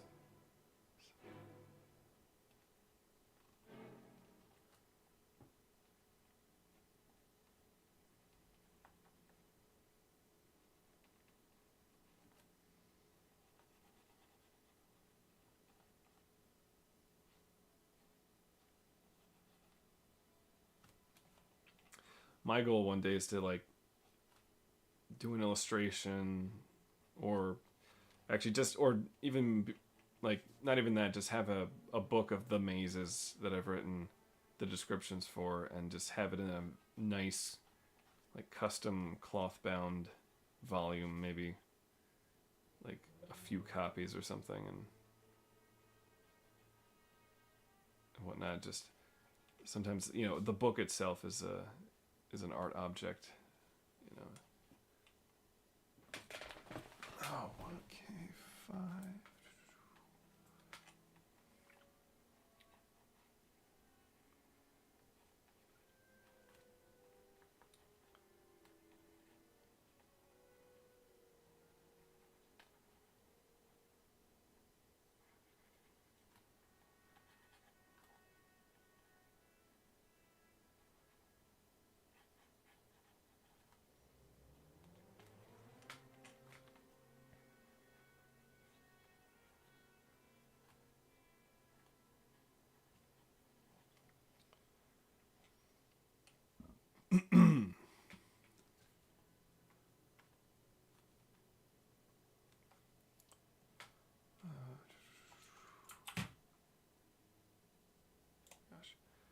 Too many screen tones up.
Phil says, that's my favorite Ellsberg book. I love The Witch's Broom, too.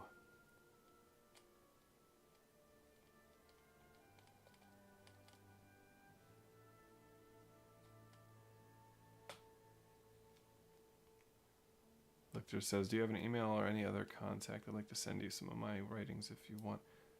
Got a lot of short stories, poetry in the vein of this kind of stuff, but in order to get opinions. Yeah, is there any, like, messenger or, like, I forget how you do, like, private messages on YouTube or something.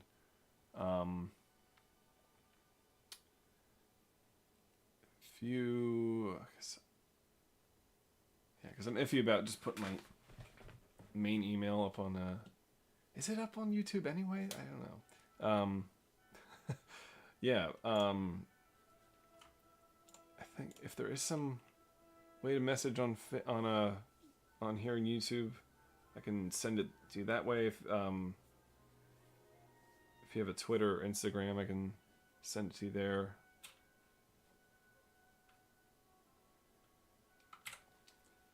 But yeah, no, I'd like, yeah, definitely.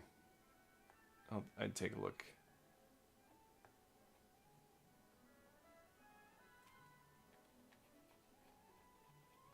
Let's see, can I finish this page before 10?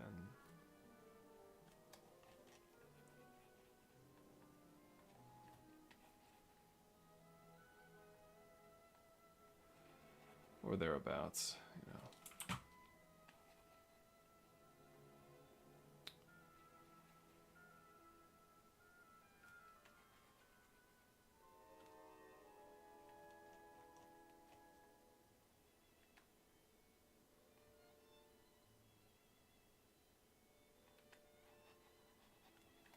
Yeah, I write a lot of short stories,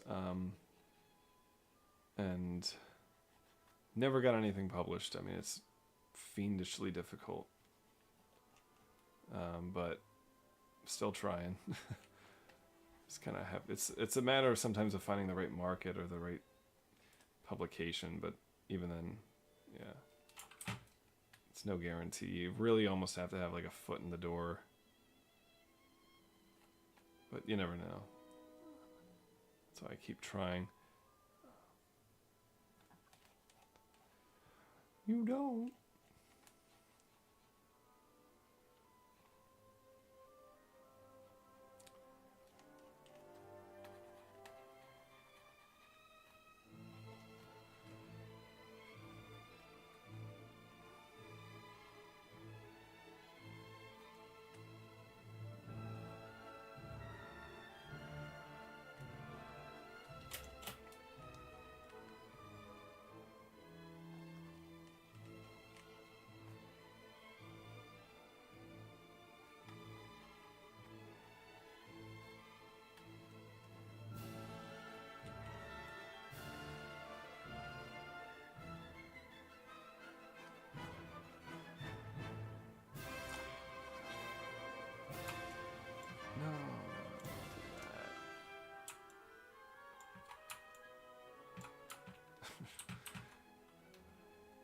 I'm getting careless.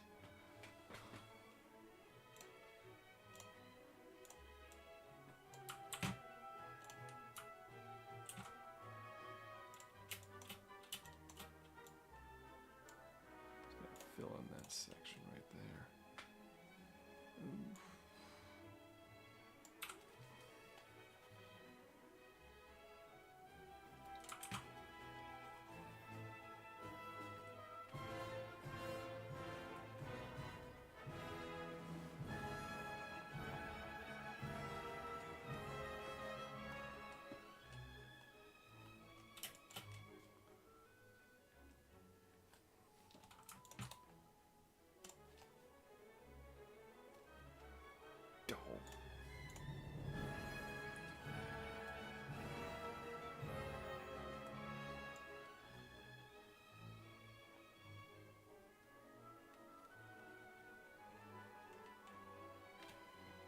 See, YouTube. Oh, okay. I do use Discord. Yeah. I've seen the ChamWow says I've seen the Jumanji and Zathura movies, Zathura, but never knew they were written by the same guy. My friend said Zathura ripped off Jumanji, but I guess they didn't know either. I guess not. I've got a few small things published online and supposed to have a few poems in a surrealist magazine whenever the next issue finally comes out. That's cool. I'm doing a lot of research in regards to surrealism, actually, for a big future project down the road. Not even gonna worry about it right now, but yeah, no, I'm very much into surrealism. Yeah, I've got a Discord, and I'll say when I finish this, I will get that.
does it for that page.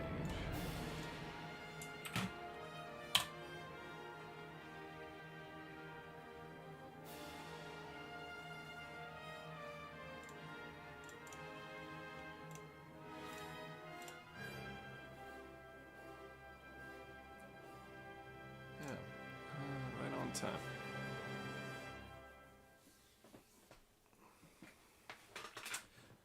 I will.